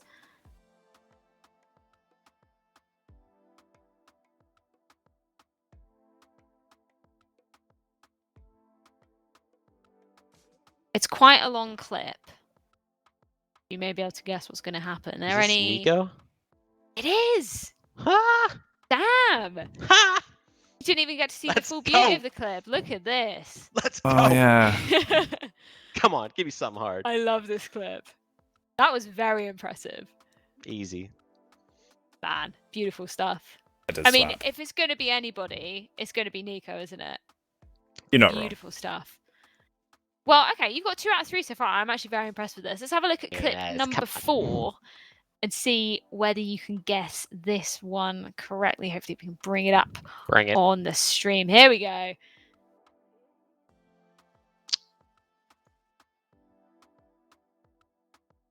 this ringing any bells for either of you? Oh, is this? This is no. Is this Oboe? That's not Oboe, It is it? is Oboe. Okay. Yes, he gets a pistol ace. I love that. I heard you like, is this Oboe? Yeah, I was Oh. like trying to think. Is it? My nerd senses were tingling. I was like, just go with it. I think this was the first time that he was on LAN. I'm pretty sure. Mm. Which was crazy, and they managed to make it to playoffs. So yeah, props to Complexity, Oboe Yeah, from that was there. another Hopefully frag that we that was some of these frags are just so awkward that we couldn't use them in our movie. So, I but I was gonna remember ask. obsessing over this. Do you have to like? Is it quite a tricky process? Are there frags that you want to use but you just can't fit in? You know, we hurt so many feelings every year because we don't include certain players' frags, but it's not because we don't like them or we don't want to. It's just that some of them are just so awkward that they just don't fit or they'll ruin the flow. And hard cutting in between frags is just it's lazy, it's sloppy, and it really just kills the mood and the atmosphere. So we try not to hard cut too many times. So that was probably one of the frag sequences that we excluded because it just took a little bit. Yeah, I can totally see what you mean. I mean, we were speaking to Vital last time, Jacky, weren't we, about Tarek being a little bit salty that he didn't get any YouTube rewinds, and I love that Vital just makes a meme of that. We've got 2 more. I'm very impressed though. 3 out of 4 so far, and you've got them pretty much instantly as well. We haven't even had to see a frag come out. Don't ask me about 2020 frags. I haven't kept up at all with any of that. Well, luckily for you, these last 2 from 2019. So let's have a look at clip number 5. See if you can get this one.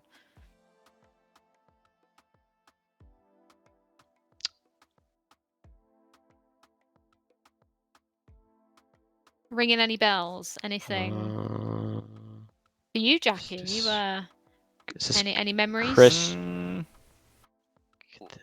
Almost. I'm still trying to. It keeps us guessing. So many POV changes. I'm never sure where we are. It takes me a sec to remember. Oh, I have no idea.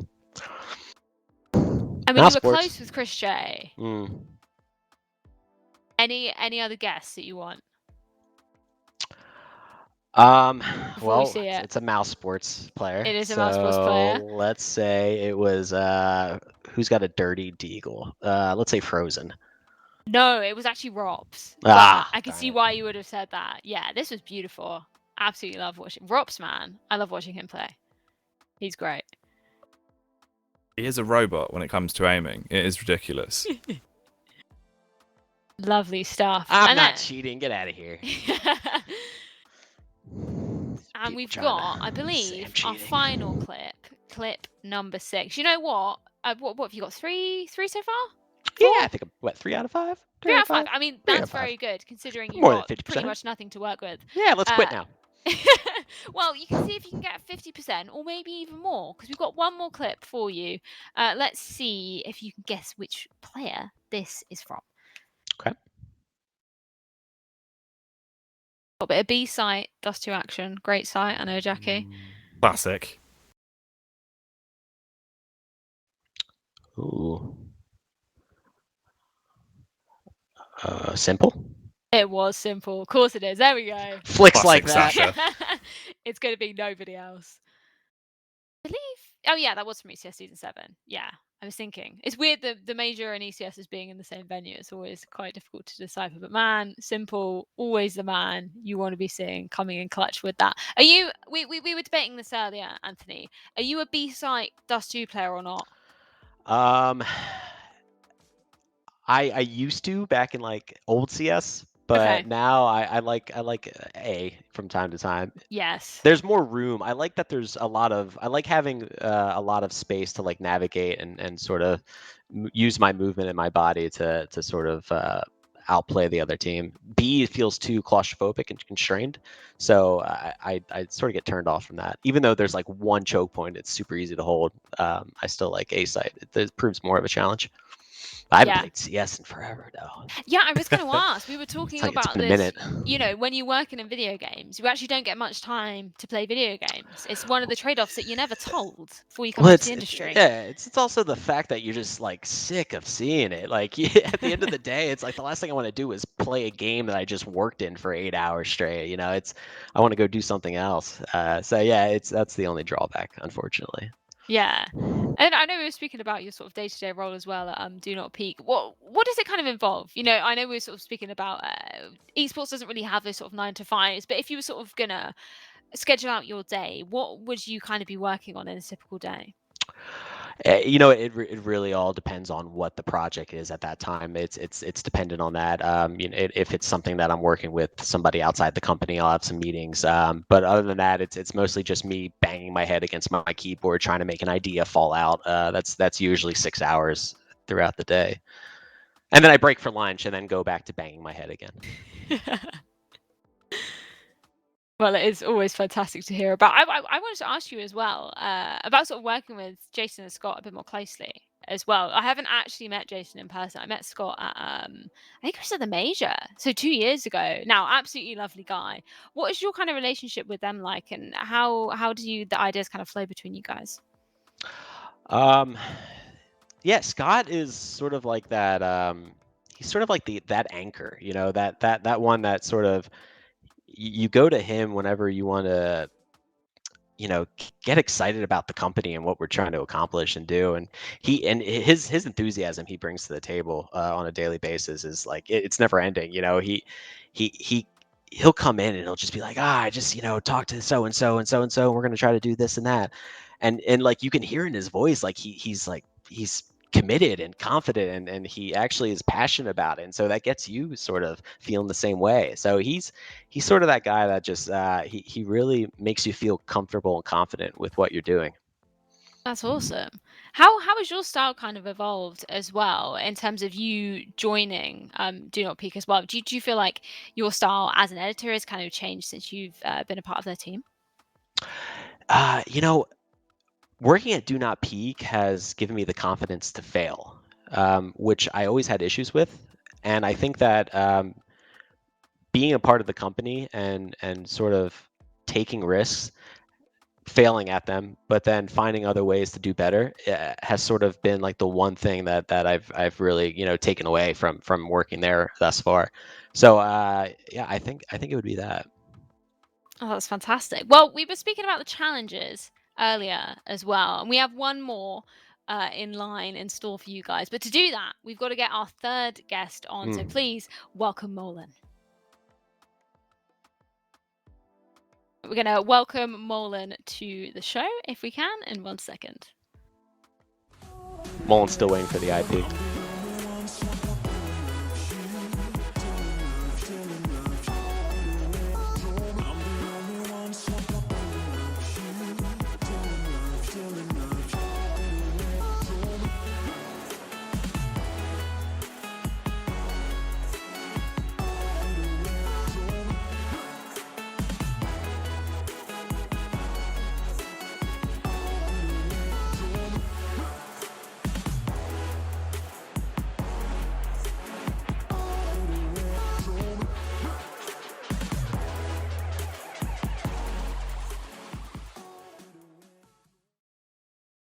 Absolute pleasure to have you join us, Molen, man. Thank you so much for taking the time. How have you been keeping recently? What have you been up to? Hello, guys. First of all, I want to thank you for reaching out. And excuse me, can you can you ask me the question again? Oh, yeah, I was just asking what you've been up to recently. Is there anything that you've been working on? Oh yeah, bunch of stuff. Some of them I can't really speak on, and I've been doing another Team Liquid Frag movie for ESO1 Cologne. Oh, cool. Yeah, and possibly the next ESO Pro League season. So yeah, that's basically it for now. But yeah. Oh, fantastic stuff. Well, before we get to talk to you about Frag movies more in depth, I think it's time that we bring up the challenge. I know I was speaking to you guys individually. You were both saying the same thing. I think that shaking of the head kind of just sums it up, really. Micro Races is a very, very difficult game. Anthony's ready to leave. He is not happy. Get out of here. I want to ask you about that then, Anthony. Not a good performance for you. I need a wheel like that. The games that we used to play with, you know, with the style of racing, we had a wheel, you know, at the arcade, and using WASD, I was like, where's my ring finger? You know, I couldn't turn left for the life of me. Yeah, the fact that you can't also use your mouse is kind of confusing.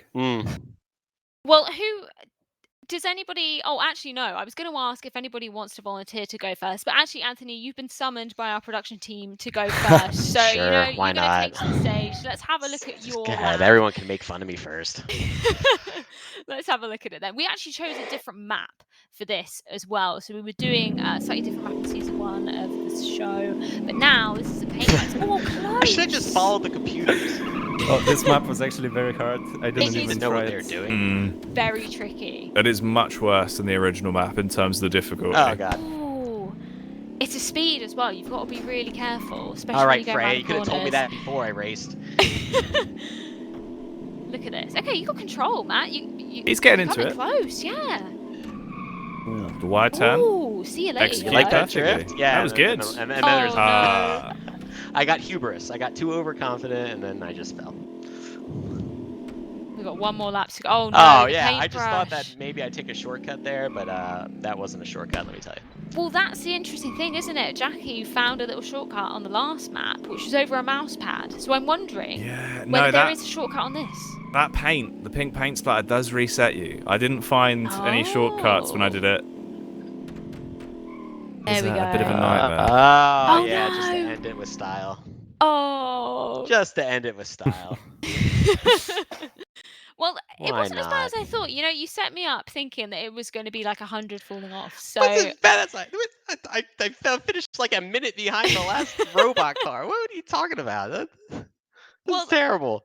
How did you rate that? Out of 10, how would you rate your performance there? I'd give it a 0.5 like I did the movie we watched. Well, hopefully we can take a look at Molen's clip. We've got that coming up in just a second. It's we not can have better, a so- look. Well, yeah, let's have a look. Let's bring it up and see exactly what we've got here. Hopefully we can bring it up. There we go. Right, let's walk us through this, Molen. What should we be expecting? Oh no, we've got a map. Yeah, what is Yeah, this? this is. I think this is the easiest map. So. Oh no! It's all gone wrong. Oh no. Okay, this was the map that we did in season 1. I just insta quit. I restarted it.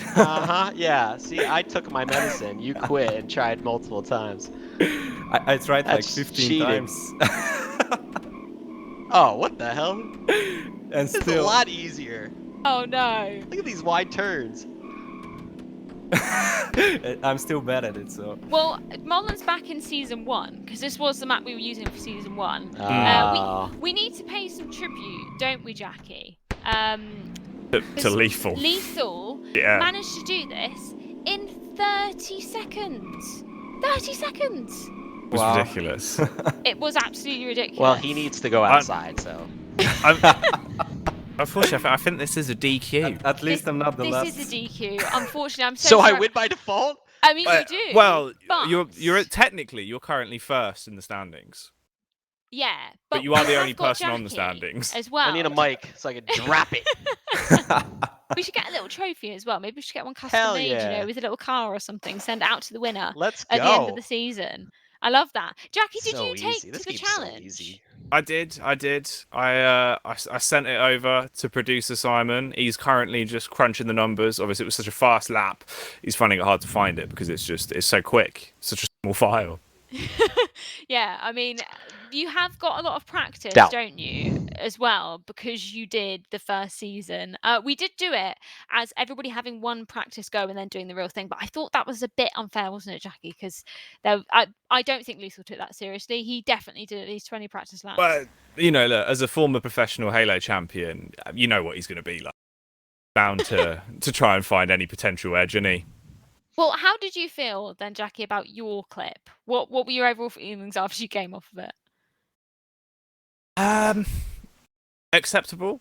I did the lap, and that's all that matters. I feel like that's all that goes into it. So hopefully it's And all right. That's all I'm going to say about that. Well, hopefully we'll be able to get the leaderboard up very, very shortly.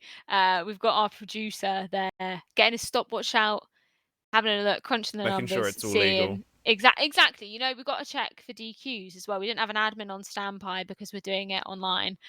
Oh, but we have got Jacky's clip. There we go. He's managed to get it up. So let's take a look and see how Jacky fared on the second map, which is Paintworks.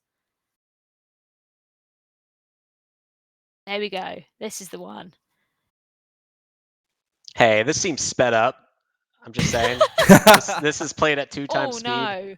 No, this is regulation recording. You guys are so much better than me, though. It does look very fast. I Doesn't recorded it? this with a DSLR Yeah, I'm in gonna front of the need monitor. you to redo this live on air.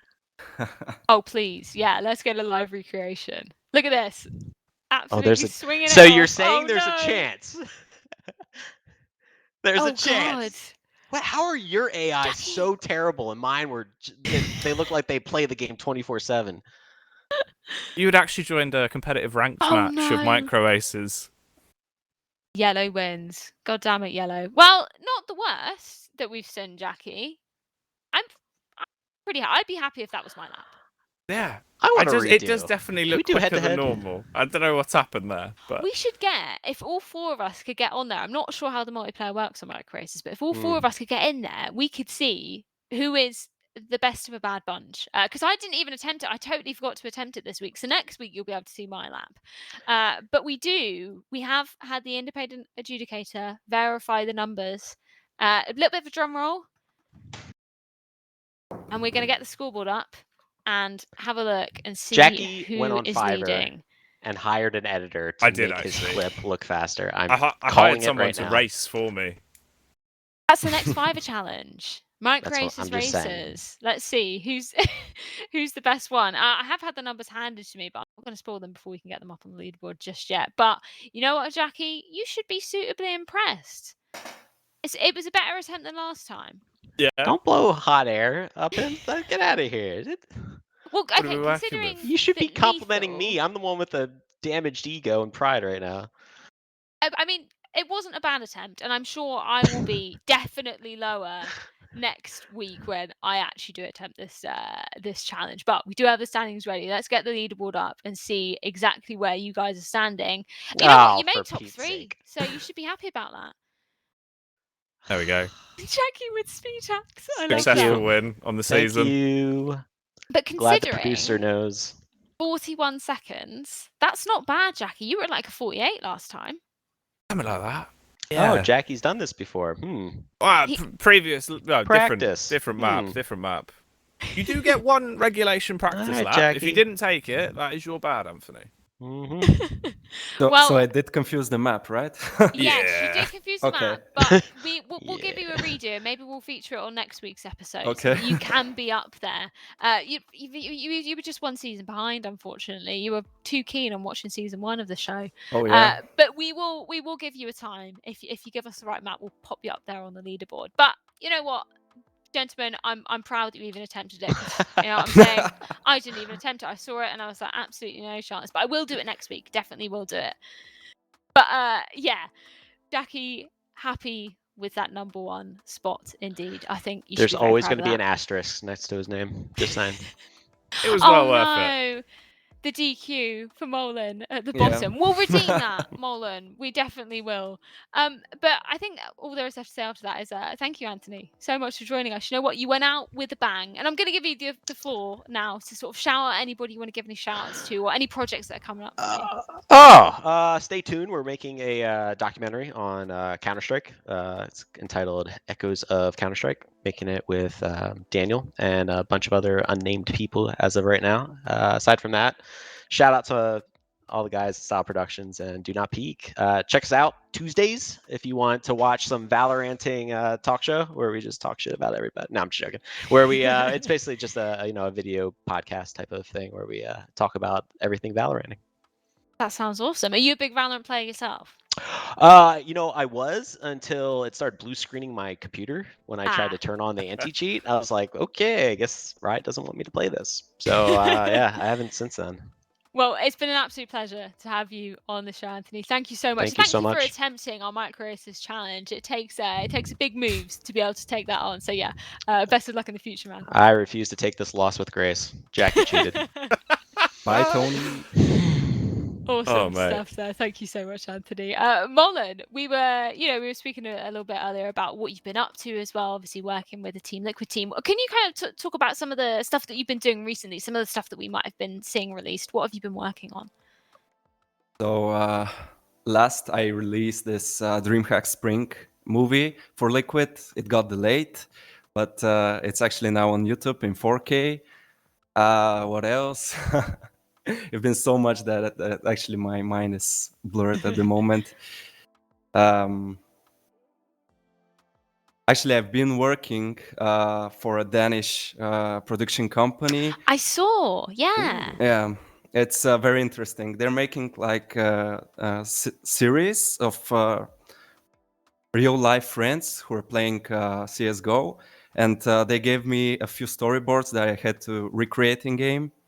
It's been I've been having tons of fun doing that. It's the company is called N Creations. I don't know if they're well known, but I hope they do.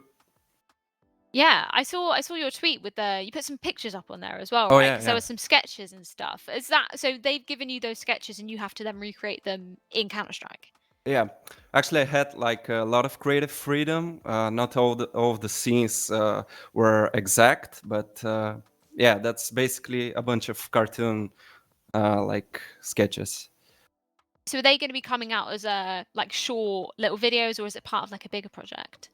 No, it's basically a real series, like what I you watch on see. Netflix. Yeah. Oh, cool. Yeah. That's really cool. Yeah. Shoutouts to N Creations. That's awesome. I'll definitely be checking that out. And I think it's really interesting with you because you work for Team Liquid as well, but you also do the freelance stuff as well. What's it kind of like, kind of juggling both of those duties, working for an org, but also doing some of your stuff on the side? It's actually been amazing because I don't like to stay at one place. I like when I started working in esports, my goal was to work with as many orgs as possible. So I've kind of achieved that, but I really don't want to stop for now. And it's been hard. I mean, I need to be like focused all of the time and switching between projects. I mean, but at the end of the day, I just feel like I'm growing more and more in editing. So. Yeah, that's really cool. How did you kind of get involved? As you were saying, you want to work with as many sort of big companies and large orgs as possible. Where did it all sort of start out for you? Were you reaching out to certain orgs that you wanted to work with, or were they approaching you? It's been a long road. It all started like when I got involved into CSGO. I got picked up by SK Gaming. It was I was very lucky back then. So SK Gaming was the first org I worked with professionally. So then I just thought that I have this opportunity to get a good reputation, and the guys behind SK were helping me with that. And SK is also like a legendary name, so people respect you for working there. So I just approached a lot of people, and some of the guys were actually looking for someone like me, and that just started the journey from there. That's so cool. What was it like working with them as your sort of first major org that you were working with? Was it different to how you thought it was going to be? I mean, for me, it was. I was just a kid back then, and esports wasn't as big as now. So it was a dream come true for me. I was doing CSGO Frag movies for one of the most respected orgs in esports, and it just took off from there. I also wanted to ask as well, because obviously we've kind of been asking everyone tonight in terms of your start until now, what that's looked like in a sense of programs you've worked with, kind of where you made your intro in terms of what you first used when you got to grips with editing. So like everyone else, I use Vegas. And I actually tried to transition into Premiere. And I still do use Premiere for everything else, but I keep Vegas for CS Frag movies. I think there's just a few features in Vegas that make it more accessible and easier to use for Frag movies. And especially like the resample the velocity feature, which in the Premiere is called time remapping.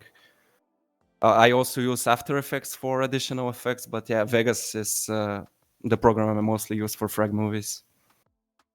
Has your kind of style as well, in terms of your own style of creating and editing frag movies, is it kind of developed over time with sort of working with lots of different orgs? Do you feel like it's had to develop to sort of fit their criteria for what kind of movies they want to make? I actually still feel like I haven't developed my style yet. Yeah, it's been changing a lot through the years.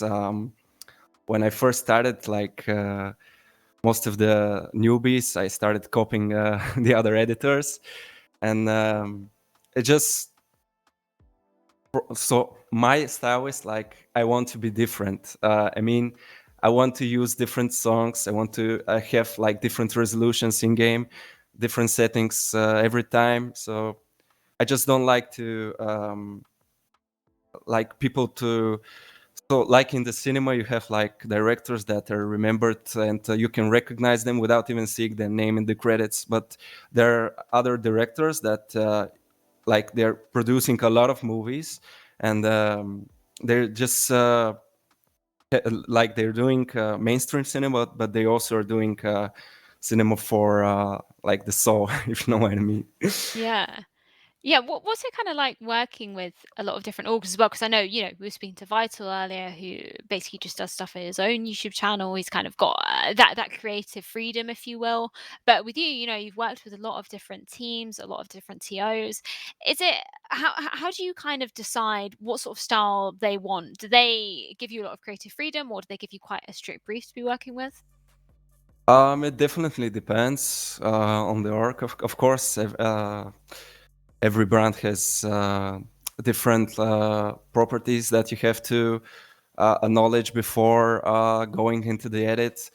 I definitely love what I'm having here at Team Liquid because they give me the full creative freedom to use and record whatever I want. And I also like what I've learned in this journey is that I can take a lot of criticism, and I can also like rework my whole video, and I just have a more like stronger nerves than before because sometimes people like want to change like at least 80% of your video, and you have to like be that problem solver guy for organizations because each of them has its different brand properties and requirements.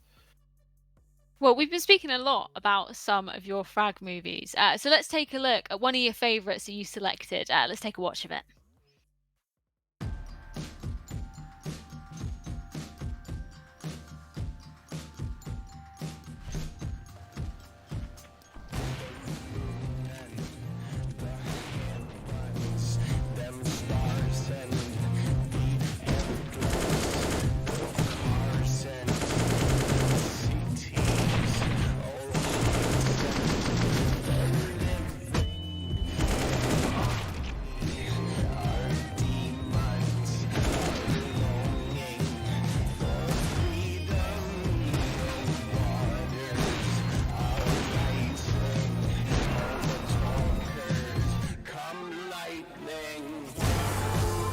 They get their 2 opening kills and it costs them nothing except Twist will double back. Can't Twist. He's going to be the ace in the 15th round. Now he does have the 1v1 and he's got the 4th piece of the puzzle. Oh my god, no way. It's an ace.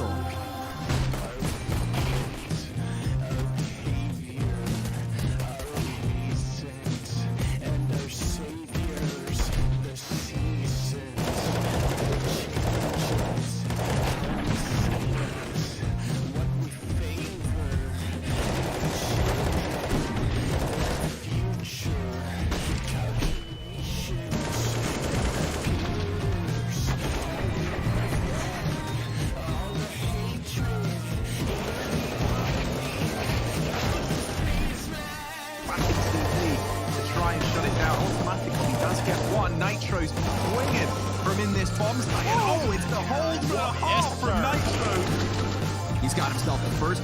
Man's got 12 frags already, and there's a little bit more. 15 frags for Elige, 9 rounds deep. Ooh, that's a chunky frag.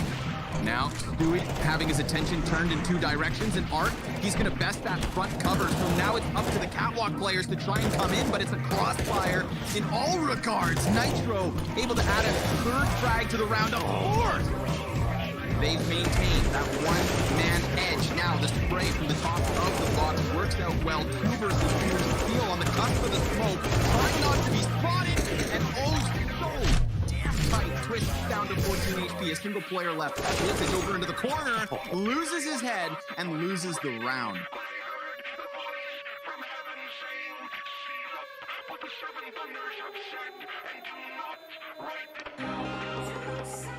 Cause I'm a true psychopath. When you're lost, take your trust. That's me. That's so sick. I'm a fraud, call me a liar. Nap on top of the boxes here. KSRO decides not to deny the plant as Twist's hands were busy, so now just a straight up 2v3. And Nap fly with the first great headshot, damage done. A follow-up, but it's just the dink. Can Nap land this? It seems doable, but Henny's already out to the open, and Nap fly pulls it out of nowhere.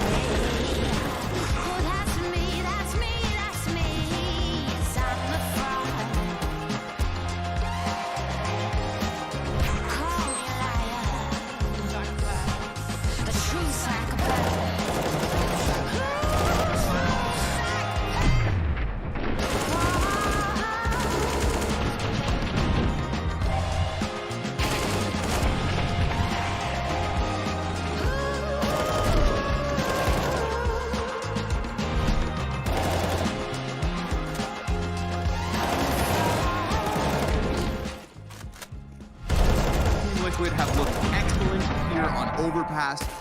A wholehearted T-side and Elige. Oh my god, he just executes them.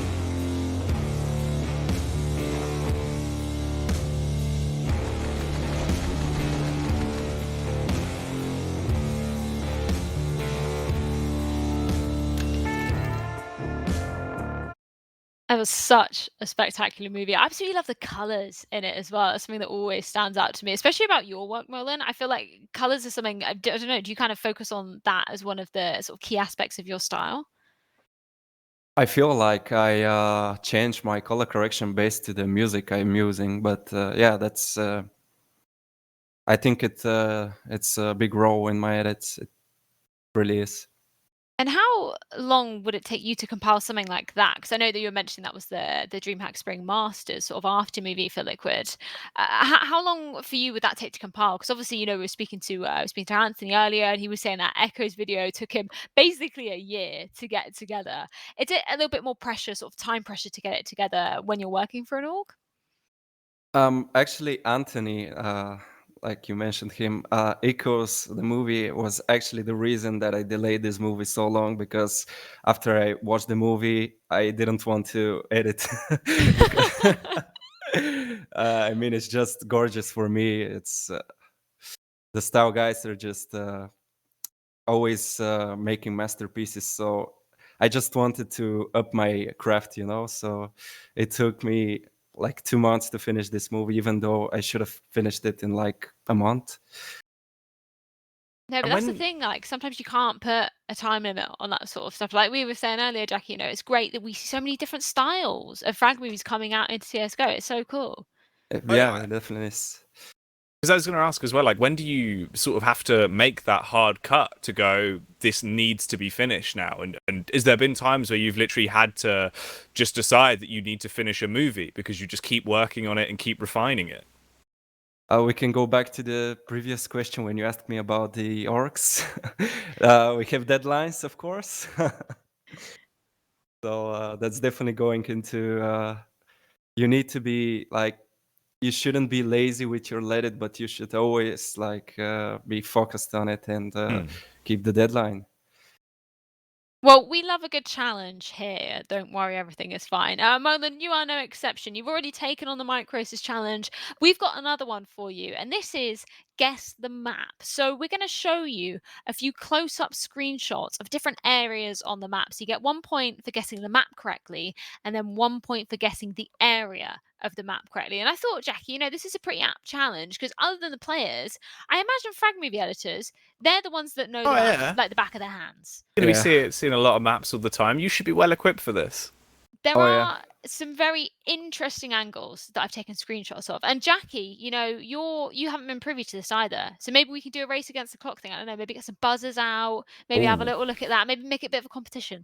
But I think we've got the first one ready. So let's take a look at this. Where is this? That's too long. Isn't that like, the car? That's too long, right? It's just too, but it's not long. Where is it, Molen? Is it above the car on long or not? Oh, yeah, it's near T-spawn, right? Like left side is T-spawn, going towards Yes. long. Yeah. He got it. It is. Oh no, wait, no. That's outside tons. That's Yeah, outside tunnels. Oh no. We all got it wrong. Outside B. But yeah, I'll give you a point for that. I'll give you both a point for that. You both got Dust 2 pretty much instantly. My left and rights were confusing me there, Jacky. I was having to get the little L out on my hands. It's all gone wrong. Well, let's see if you can get map number 2 and the area where this is. Where is this? This is Inferno, T-spawn, I think. This is canals. Oh. No. Right? It's not. These are competitive map pool maps. I'll put that out there. Okay. Oh, Sorry, I should have prefaced that. I don't know any of these maps, so... Any other guesses? Anywhere where we'd have a bit of water and maybe a bit of a well? Is it overpass? It is overpass. I don't know where though. That's not ringing any bells. It is just by mid-ish. Bit of a weird call, but yeah. Right. Okay. Just you got me with this by one. park. Yeah. Okay. I'm impressed though because that was incredibly hard. I didn't want it to look like it was on Inferno B side. That was when I was taking the screenshot. I was like, I can't let it look like there's fish in there. Map number 3. No fish allowed. Exactly. No fish in here. Too murky. Where's this? This is Nuke, for sure, I think. No. I know where this is. This is A2 on train near Ivy. It is, Jacky. Yeah. Oh my god. Great this is so much harder than Guess the Frag. You got to mind the yellow line. There you go. It's a weird angle. I'm going to put it at that. There are some that you wouldn't be seeing it down on the specific angle. I had to make it tricky. I had to. Otherwise, Jacky would get him in a second. Map number 4. Let's see where this is. This should be Inferno. It is not Inferno, but I see why you say that. No idea. See the cogs wearing, Jacky. I'm trying to think where this is. It's not jumping out to me. It's not giving me anything to go on. It's quite tricky. This is probably one of the hardest ones. I think it shouldn't be Dust 2 or Mirage. No, it's not. Okay. There you go. Process of elimination. I like this. You've only got 5 more, and you know it's not Inferno, so you've only got 4 more. Is this outside Ivy on train? That's why literally there's Ivy. Train, yeah. but it's not outside Ivy. Near Pop Dog, maybe? Or not? Last guesses I'm hearing from the producer. He's going to bring it up. I have no idea. This must be outside Ivy. It's in Spawn, in CT Spawn. Oh, right over in the back corner. It took me a so second. dark. Yeah. Nobody really looks there, did they? You don't really look behind. No. Someone's throwing you your bloody gun and they've missed you. Okay, map number 5. Let's see what this is. Weird angle, again. Don't judge my crosshair either. Just 2 spawn, CT. Yes, there we go. Oh my god, I'm so bad at this. No, you know what? This is the only thing Jacky's going to shine at, Molen. So you've got to give him the floor. Map number 6, rather. Let's see where this is. This is Mirage. Yes. B, maybe? No. T-spawn. T-spawn. There we go. Yeah. Okay, at least I got the map. You spawned staring to that a few times. Map number 7. Where is this? What map is this and where is it? This is Overpass. It is. Yeah, the connector. It's not connector. But door makes sense. Oh, maybe it's City Spawn? No. Oh, is this? It's near Graffiti. It's on the left side of Graffiti B side. Yeah. Oh, Oh yeah. no, it's barrels. I've been rinsed.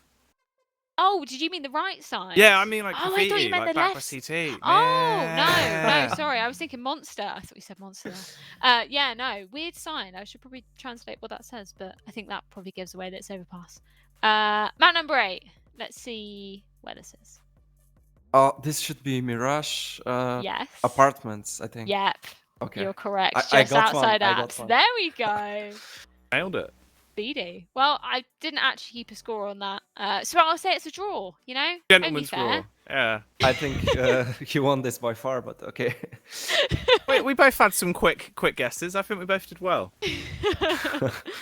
It's interesting though, isn't it? When I was going around and taking the screenshots, you think like I think there's a lot of similarities between like Mirage and Dust 2 in terms of the colors and stuff. But I didn't see when you said Nuke for that train one. That's interesting because I totally didn't see that. I didn't see the similarities, but I guess with the sort of reworked A2, looks It actually like it, looked doesn't it? like the B side on Nuke. Yeah. Yeah, the yellow things there. Do you have a particular? Do you play a lot of Counter-Strike as well? Not really now. Like Anthony said, like when you're in the game for 8 or 10 hours straight, you just want to do something else. Yeah. I almost have the opposite whenever I'm working an event. I don't know about you, Jacky. Whenever I'm working an event for a game, because I'm watching it so much, I just want to go and play it. Yeah, Like, it does just make you want to play. Like Yeah. it gets in, and you just sat there. You get the bug, and you're like, yeah. ooh, get And me you in, see get how me in the it's meant server. to be played, and then you go and play it, and it's just terrible, and you can't recreate anything that Simple does or anybody. Do you play any other games, Molen? Are there any sort of things you do outside of your time editing? Is there anything you sort of do to chill out and take your mind away from the world of Counter-Strike? I stopped gaming recently, like I think half a year ago. But I was playing a lot of CS. I was playing like when Valorant came out. I was playing Valorant. I also did play like PUBG and Overwatch. But like in the meantime, I just like going out, spending time with my friends, with my family. I actually like listening to music a lot. I also have a YouTube channel that's reviewing music, but it's my it is but it's in Bulgarian, so not a lot of people can understand that. But like just I like to keep like to do a lot of stuff and have expertise in them. Do you enjoy to cycle, Molen? It looks like you're a bit of a cyclist. Possibly. I was having a look at your not the Bulgarian music YouTube channel, but your other YouTube channel. Obviously, your sort of main YouTube channel. Because I didn't realize that you did sort of behind the scenes videos of you making frag movies. That's really cool. Where did that idea kind of come from? Last year, I tried to invest all of my free time into something that's useful, and I thought that maybe I could create a platform for myself where I could help people with video editing. And I kind of stopped with that because, first of all, it took me a lot of time to do these videos, so I couldn't focus on my personal life and stuff like that. And some of these videos actually came out a little bit lazy, I would say, or not that well done. And I don't know if I will continue with them. Hopefully I will in the future, but I will try to make them more professional and with better quality for sure. I thought they were really cool because as somebody who doesn't really, well, I've never edited a frag movie. I can edit, your basic video, but I've never sort of gone into the depths of editing and like, a proper frag movie. And I thought it was really interesting because there's so many little things you don't think about, and actually just seeing the flow of you working as well. I thought that was really cool. Do you kind of feel like it's important to kind of be explaining to the community what you do and kind of give them an insight into your life behind the scenes? Oh, for sure. I think that everyone that wants to be successful needs to document their journey and help other people with it, or new guys that want to come into this place and just For example, in my case, my journey in esports wasn't that easy, but currently it's much more easier. So I just want people to watch my experience and learn from it, and just use it as a fuel. Yeah, no, I think it's really, really cool, and it just seems super helpful. Like, we've been speaking about this on every single episode of the series, but there's so many roles within esports that never really get their time of day in the limelight, and it's really, really cool to actually see how it progresses and how you as a frag movie maker kind of work and your sort of ways into it. But before we say goodbye to you, Molen, we've got one more challenge, and to do that, we've got to get Georgie on the show. So let's welcome our final guest of the evening. It's Georgie.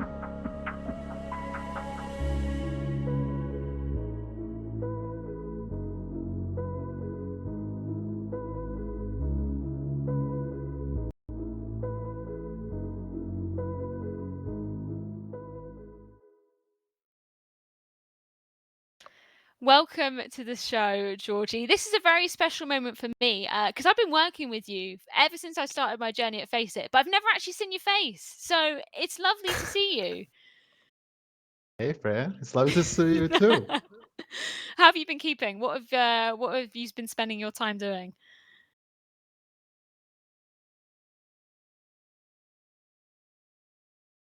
Oh, we seem to have lost Georgie's audio. Oh, wait. Oh, there we There go. he is. He's He's back. back. He's back. Are you back, Georgie? Yeah. I can hear myself double. Oh, Oh, turn your mute volume your down browser. in Yeah. Chrome. Yeah. It can throw you off a little bit. I did it at the beginning of the show, don't worry. Wait, okay. There we go. That's Ah, all Is that there. better? You back. Yeah. Nice. He's back. Okay, Yeah, okay. tell us a bit about what you've been working on recently. Well, recently I just finished Diabotical trailer, official trailer for the game. If you know what Diabotical is. Yeah. I've been seeing Dan playing a lot of it. Yeah, I've recently. learned about this game from Dan. I love watching Dan do anything because as soon as he gets dedicated to something, man, he knows it like so in depth. Watching him like start doing Valorant, Jacky was like it was madness. He knows everything already. Oh, dude, it is crazy. But obviously, it makes sense as well, right? Because obviously, from him coming from an arena FPS background, it's an easy link going into it. That's why I wanted to ask you as well, Georgie. I've seen some of the edits you've done, especially for like the QPL stuff and just a lot of the Quake Live stuff as well. It's really nice. Have you always had sort of I don't know, an interest in arena FPS, or is it just sort of been something you fell into? Wait, can we just fix this? Oh, we may have We've lost his him. webcam. Oh no. Try refreshing your page. We'll get you back in. Yeah. Producer Simon's on it. He's working hard. Yeah. We can still hear you though, which is good. Yeah. That's a start. Yeah, if you mute. So if you reopen the link. I muted the tab and Yeah, mute the tab. There we go. Yeah. That should be better. Okay. Hopefully we can get him in very, very shortly. Have you? There should be a different link. Yeah, should be a different link for you though, Georgie. I join. Fingers crossed. Hopefully we can get you in. Have you ever been playing any? Actually, Molen, I did want to ask you because I was watching your I watched your show reel, and there was a bit of League of Legends in there as well. I didn't know you did League stuff. Oh yeah, I used to actually. Oh, that's cool. I used to work for Refresh, like the parent company behind Astralis and Origin, which is now also Astralis. Oh, cool. Yeah. So I used to do some League of Legends stuff. It was actually my first try at the game. Oh, wow.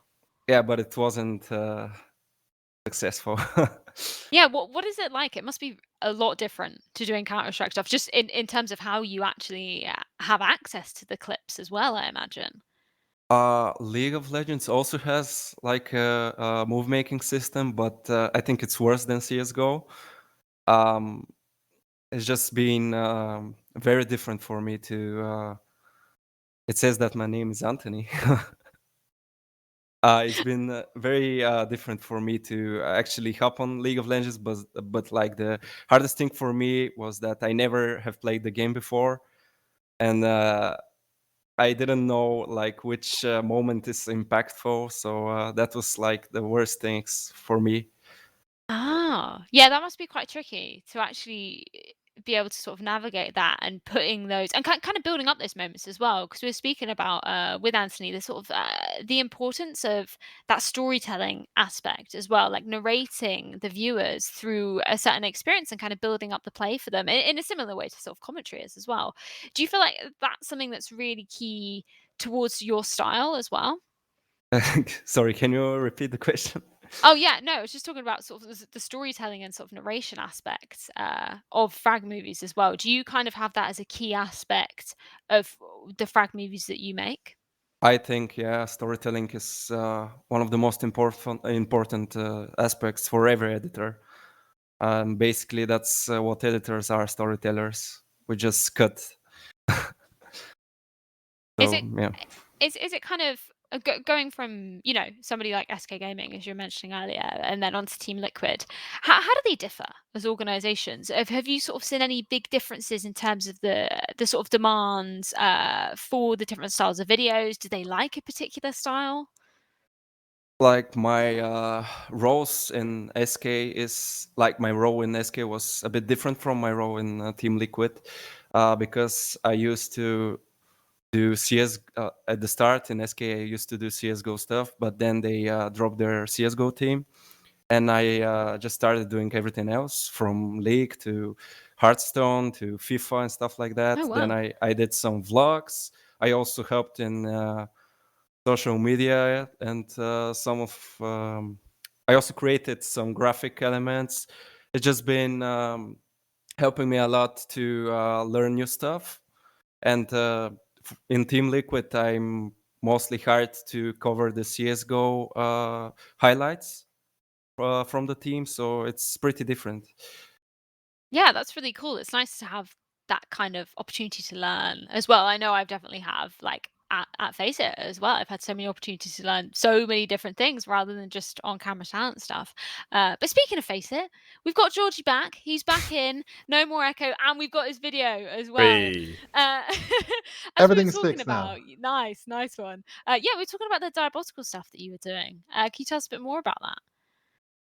Well, basically, James Too Good was searching for a video editor who can edit the trailer, and basically he went with a budget to some company, and they said like they asking a lot of money. So he thought, who is the best Quake movie maker who's accessible? And then he remembered me, and there we go. That's awesome. Well, I think we've got the opportunity to review our final Fiverr Frag movie. I wanted you both to be here to join us on this journey for this final one. This one was 22 British pounds. So, Jacky, I'm hoping that it's going to be a banger to end out the episode on. I've been thoroughly excited It needs for this to one. be. It Must really be. does need to be. So let's take a look. This one's actually going to be 2 minutes. So let's take a look at the video. It's going, it's doing something. And ZeRoQL, what is it like being a part of this amazing crowd? again. I don't know. You don't know, okay.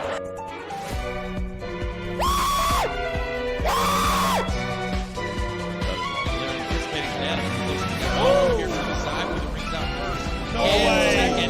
He's had enough. He's going to keep going through it. He doesn't really care. There's 4 here again! He wants the ball! Get him out of here! Here in CT Spawn has Apex, he's up. ZeRoQL inside the site to help him out. And ZeRoQL, here's a nice start. Oh my goodness! He is now trying to hold the top of mid. They're already up and past him. Ooh, quick. The little bit more. Two players here. Now the flash. Oh, yeah, boy. To start plugging in the numbers, ZeRoQL trying to land the shot, and instead... Another one. Another one. Another one. Oh, come on! Just fucking stop.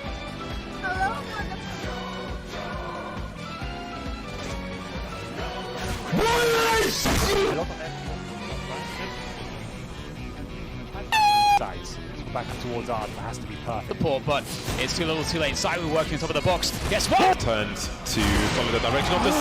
All the way towards the A side. Cirque is so aware. He's been Oh He does. Should be a great referee, but oh my god, how is he getting away with it? Oh, ZeRoQL! He is found. Hold on to this one. And if they steal this round away, that would be massive. ZeRoQL gets smoked. Nobody knows where they are. He's going to try and give you the sniper out. And ZeRoQL. What the hell are you? I do. What have you got to say about winning this game? No. No.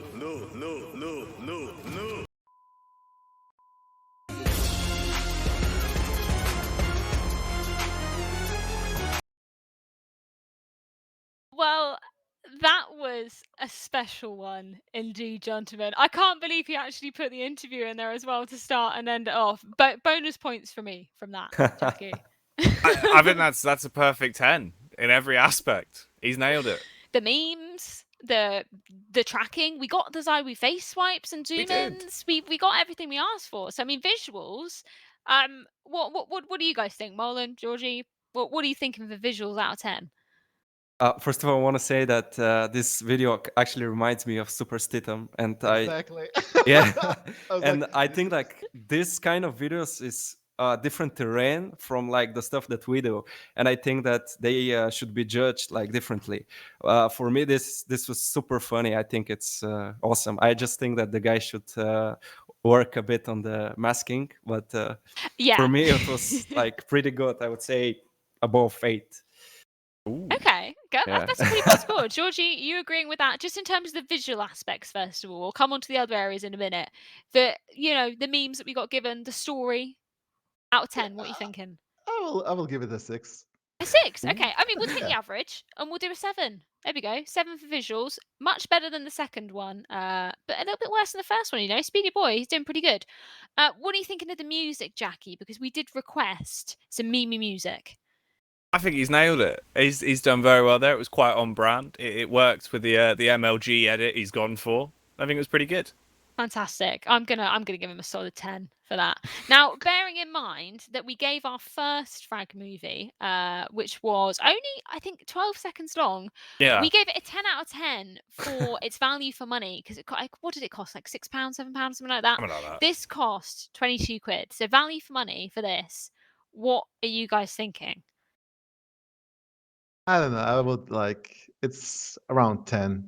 I will give 10 pounds for this clip, I think. Okay, so like a 5 out of 10. We About should a give 5 it. Do you then. reckon? Yeah. Okay. That's So, reasonable. We can calculate the scores. If you've been watching throughout the whole show, I'm sure you've been waiting for this moment. 29 out of 30 for Speedy Boy. Definitely the best value for money. Only 7 quid, so would definitely recommend. Second one, 7.5 out of 30.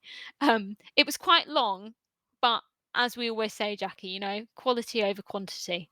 I mean, the thing is, if the second guy had done this sort of thing with what we had given him, probably would have been all right. Yeah, not bad. And then we've got our final boy who did take, actually, I should have put that into the score. He did take 8 days to get back to me, which not great. I did think we got scammed, and as you saw from the opening video, we both thought we got scammed because you didn't really ask exactly what we wanted. You did ask why he was so expensive. So he's got a grand total of 22 points. So you know what? For a Fiverr video, Jacky, that's not bad. That's all right. It's reasonable. Yeah, not terrible. I think we should continue this as a tradition for every single episode. Go on to Fiverr and see if we can recreate something to do with the theme, because it was a lot of fun. Thank you for joining me on the journey. And thank you two gentlemen very much for rating the Frag movies as well. And I think with that, Molen, unfortunately, it's time to say goodbye to you. But before we do that, is there any sort of shout outs you'd like to give? Any sort of shout outs to any content you've got coming up or anything you're working on? yeah, I want to give shoutouts first to the owner of Half-Life Advanced Effects, which is who is Dominic Tugend. Yeah, he's the guy responsible for all the CSGO video edits. I also want to give shoutouts to my homies Hooger and Fiuk. So yeah, that's basically it. Well, thank you again so much for joining us, Molen. I'm thoroughly looking forward to seeing exactly what you're going to be producing with Team Liquid and the show as well. Send me a link to that when that is going to be on air, because that sounds awesome, that Danish TV show. Thank you so guys. much, man. Bye-bye. And with that, we've got our final guest into the chair for a little bit of grilling, because Georgie, I don't really know too much about your past. I know you came from Quake. So where did it kind of start off for you? Well, it started when I was little, basically. In middle school, some friends grabbed me and we went to the internet cafe, and then we like starting to play some games. But one particular game was like pick our interest, and that was Quake 3. And I started from there, basically. We went every. Oh, you go. Sorry, We've all Georgie. gone in. We've all gone in. We're just too excited. It's well, that's kind of what I was asking before, right? Obviously, before we got you cam fixed, Georgie, because I did wonder. I'd always seen like a lot of the edits you had done, right? But I'd never had a chance to really have a bit of a one-on-one with you, because I didn't know if you always just sort of had a passion for arena FPS, or if it was just something you fell into, because it does come across in a lot of the Quake edits you've done. Yeah, well, basically, I fell into it. I saw I saw one frag movie from one guy, Snake from Belgrade, and it was so good at that time, and I wanted to do what he did. So I started to figuring out how to edit, and basically start my journey since then. So what was it like? We've been talking a lot about, like, the software and hardware you needed for, creating frag movies way back in the day. What was it like for you? How's it kind of changed in the hardware you use now and the software you use now? What was it like in the early days of creating those Quake frag movies? Oh, it was really hard. Basically, back in the day, there was no Vegas at the time. I only used Premiere. And for capturing, we didn't have like fraps or anything. We basically like capture like 30 pictures, and at the time there was like standard like 30 FPS and 60 as it is now. But we were capturing like a bunch of screenshots and making small clips off of that. And if we were lucky, we can like record sound from in-game and syncing it. Yeah. So what was the Quake competitive scene like back then? Because I'm not really too familiar. I've been obviously seen you guys doing the QPL stuff recently as well. But in terms of it, like way back in the day, what was it like? What was the competitive scene like? It was very good. I think back then it was like pure Quake back in the day. And I don't know, best Quake was like from 2002 to like 2005. And then we skipped Quake 4. I mean, there was like good scene in Quake 4, but not that interesting. It was dual tournaments were good, some 2-2, but that didn't work. Then we switched back to Quake 3 and then to Quake Live, and Quake Live was really good at TDM. So I compete in TDM a lot, like 4 versus 4. And I had a team, and we went to DreamHack and so on Oh, and so forth. wow. Yeah. That's cool. What was that like back then as well? Like playing on LAN, I imagine totally different to what it is now. What was that experience like? Oh, it was so good. I mean, before I went to DreamHack and so on, I went to local Serbian lands, and it was really epic. How can I describe it? That feeling, when you win versus someone and you go to shake his hand and he's like, "Who are you? How did you beat me?" Like an unknown player from other town, and so yeah, it was really good. I mean, basically, I think Simon can show like my first big title win if he downloaded the footage. Oh, cool. So you can see in basically like last 10 seconds like of my stage performance, basically. Oh, that's super cool. That must have been an awesome feeling. That must have been really cool. How far did that go then? For your career, sort of playing on teams. At what point did you kind of think, I've done enough of this. Let's move on to something else?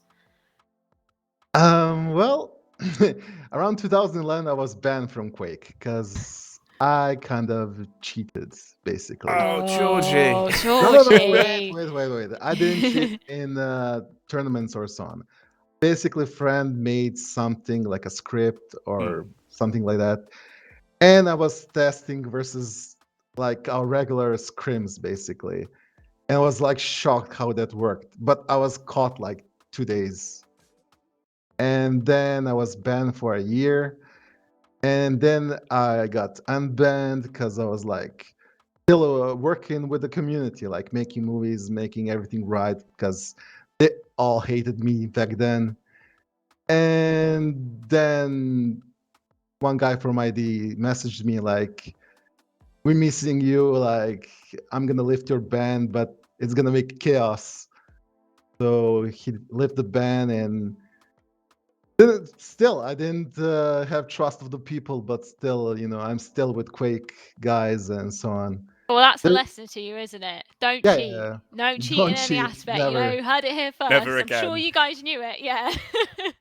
So Yeah. at what point did you start joining on with Faceit? Because I know maybe people won't be familiar because Faceit's so big with Counter-Strike, but it was Quake that initially started everything, right? Yeah, well, that was the period when I was banned. So basically, Rold messaged me like, no. Let's start like this. So first I met Sturmy at DreamHack. We were competing against each other in a 4-4 tournament. And he did a little interview with me, and he knew I was making frag movies and so on. And he told me about this startup company called Faceit. They want to like make a platform and make tournaments and so on. And I was like, oh, cool. We didn't have nothing back then. And then after like a month or so, he messaged me like, do you want to like make a video like for the first tournament, like a Sunday Cups? So I agreed for like, small amounts, just for fun. And then again, he messaged me like, we really like this stuff. Can you make another movie? Like not a movie, like an intro clip, like an opener. And I agreed. And then we like started off like that. And one day Rold messaged me like, do you want to come to Milan? Like to meet the Faceit crew and everyone. It's like, yeah, sure. But I was like, skeptic, like, why would I go there? But he convinced me. I was like, okay, let's try this out. I have nothing to lose. And then I went there, and everyone over there was awesome, and they accepted me. Even they know like they cannot message say my name to anyone. Like I'm gonna like be in the back and just make movies and whatever, work in the production. Yeah. So basically, that's my journey with Faceit, like 2013 until now. I mean, I'm still working with Faceit. Yeah. No, it's really cool. You're one of the OG guys. I know we've been speaking a lot about some of the movies you've created, and you actually sent us like a little short clip of one of your favorite moments. So let's take a look at the video.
Pharaoh shit, nigga. Yo, I live life according to the low-end theory. A champion and trophy goes to me clearly. Most of these niggas fear me seriously. I'm a step above God, my apostles cheer me. Clap if you hear the Desert Eagle spitting with a balloon mind state. I start ego tripping. Back in the lab, I'm the mad scientist. Keep an eye on this. When I roll, I'm lioness.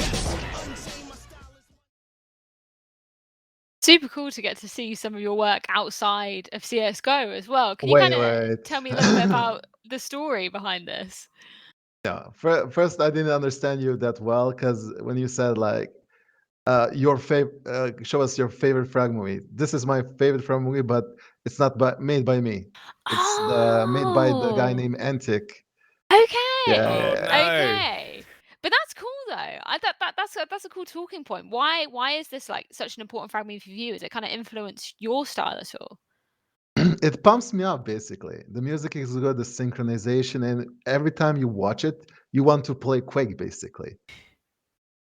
Yeah, I saw a little bit of DDK in there. I think he was Yep. getting killed though, wasn't he? Yep.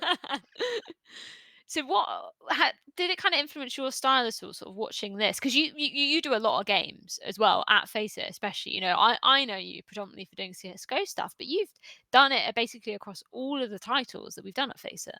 Yep. Is So it sort of difficult to kind of navigate going from different games? yeah, but you can learn everything basically. I mean, I started from Quake. I only did Quake stuff. Then when I came into Faceit, we started with CS:GO, and I didn't knew anything about CS:GO, and I started to learn. And then I made really my first like CS:GO movie has like millions of views now on Faceit. And it's pretty cool to see like my first entering to the new game of frag movies has like million views. Yeah. What was it like adapting to CS as well after being so used to Quake? Was it kind of difficult to get the hang of? Were there any kind of weird things that you weren't used to within the game? Yeah, and didn't used to like seeing one guy killing 5 guys and that's it. In Quake, basically, we had like one power up on the map, and when you take that power up, you like kill everybody on the map like 2 or 3 times. That's like sick. In CS:GO, you just kill 5 guys and that's it. Like, I was like thinking, that's not nothing special. Like, and then I learned like, yeah, that's special. Like, you should like capture that moment. And even like sometimes like one tap or 2K can be awesome depending on the scene. Do you feel like So- as well? Sorry to cut you off there. Do you feel like there's editing other games as well helps you when you then come back to say edit Quake later on down the line? Do you feel like it sort of expands the way you approach edits? Yeah, a lot. basically. You learn a lot of stuff, basically, like what works in different games that can work in your previous game or future games. And yeah. I've got to ask before we wrap up the show, Georgie. I've got to ask about the Milan times at Face It, because you hear stories about how great it was down in the basement in Milan. What was it like when you sort of first started meeting up with the team and working with them? Because it seemed like we still are such a close knit team, but we've expanded a lot more. It must have been really cool back then. Oh yeah, we were basically Face It was like 7 people. Everybody knew everyone in company, basically, like a startup. It was a really cool experience. Basically, we had like one broadcast a week, and during the week we hang out, go out, make content together, and it was a great experience.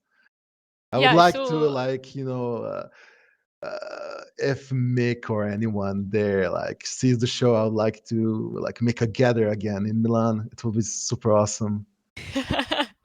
I saw some of the clips you were sending. Georgie sent across a lot of clips from way back in the day, Face It, and I was watching some of the ones you did with Dan as well. I think you, as you said, sort of creating content there. What were you doing in some of those? Well, basically, we needed to spice like top 5 plays for Quake, and we cannot like show like 5 regular frags. So we brainstorm and thought of creating a character like brother to Dan, like a Dan Moroz, like a Russian, no, not Russian, Moldova brother to Dan. So he will basically like dress up him into like kind of a peasant who will be like host to the top 5s, and he will write down like on 5 potatoes like number 1, 2, 3, 4, 5 and show and give commentary to each frag. Yeah. That's incredible. I need to go back and find those videos, man. That sounds amazing. Well, it's been an absolute pleasure to get to speak to you, Georgie. It's so weird. We work so closely together on some projects, but it's so strange not really knowing much about your history. So whenever we do finally get to go back on LAN, hopefully you can be there, and hopefully we can grab a drink and I can hear some of the more crazy stories that might not be suitable for this podcast about some of the old times. But I think all there is left to say is thank you so much, Georgie. Is there anything you kind of want to shout out that is coming up for you? Any socials you want to plug? Yeah, I would like to thank everybody at Face It, my Flux Media community, like all the Quakers, Zonotti guys, and everyone like Arena FPS players. Basically, I want to thank my community who supports me, and my friends, and my fiance, and that's it, basically. Well, thank you so much. And thank you, Jacky, as well, for coming on this journey with me, coming on the Fiverr journey with me as well. I hope you were happy with the end result. It was certainly interesting. We got a wide spectrum of edits. It was well worth it. It definitely was. You know what? We'll make that a regular feature of the show. And thank you, of course, to our wonderful producer, Simon, for coming on this journey with us as well. It's amazing to be back for season 2 of Don't Worry, Everything is Five. And we'll be back next week with more esports goodness.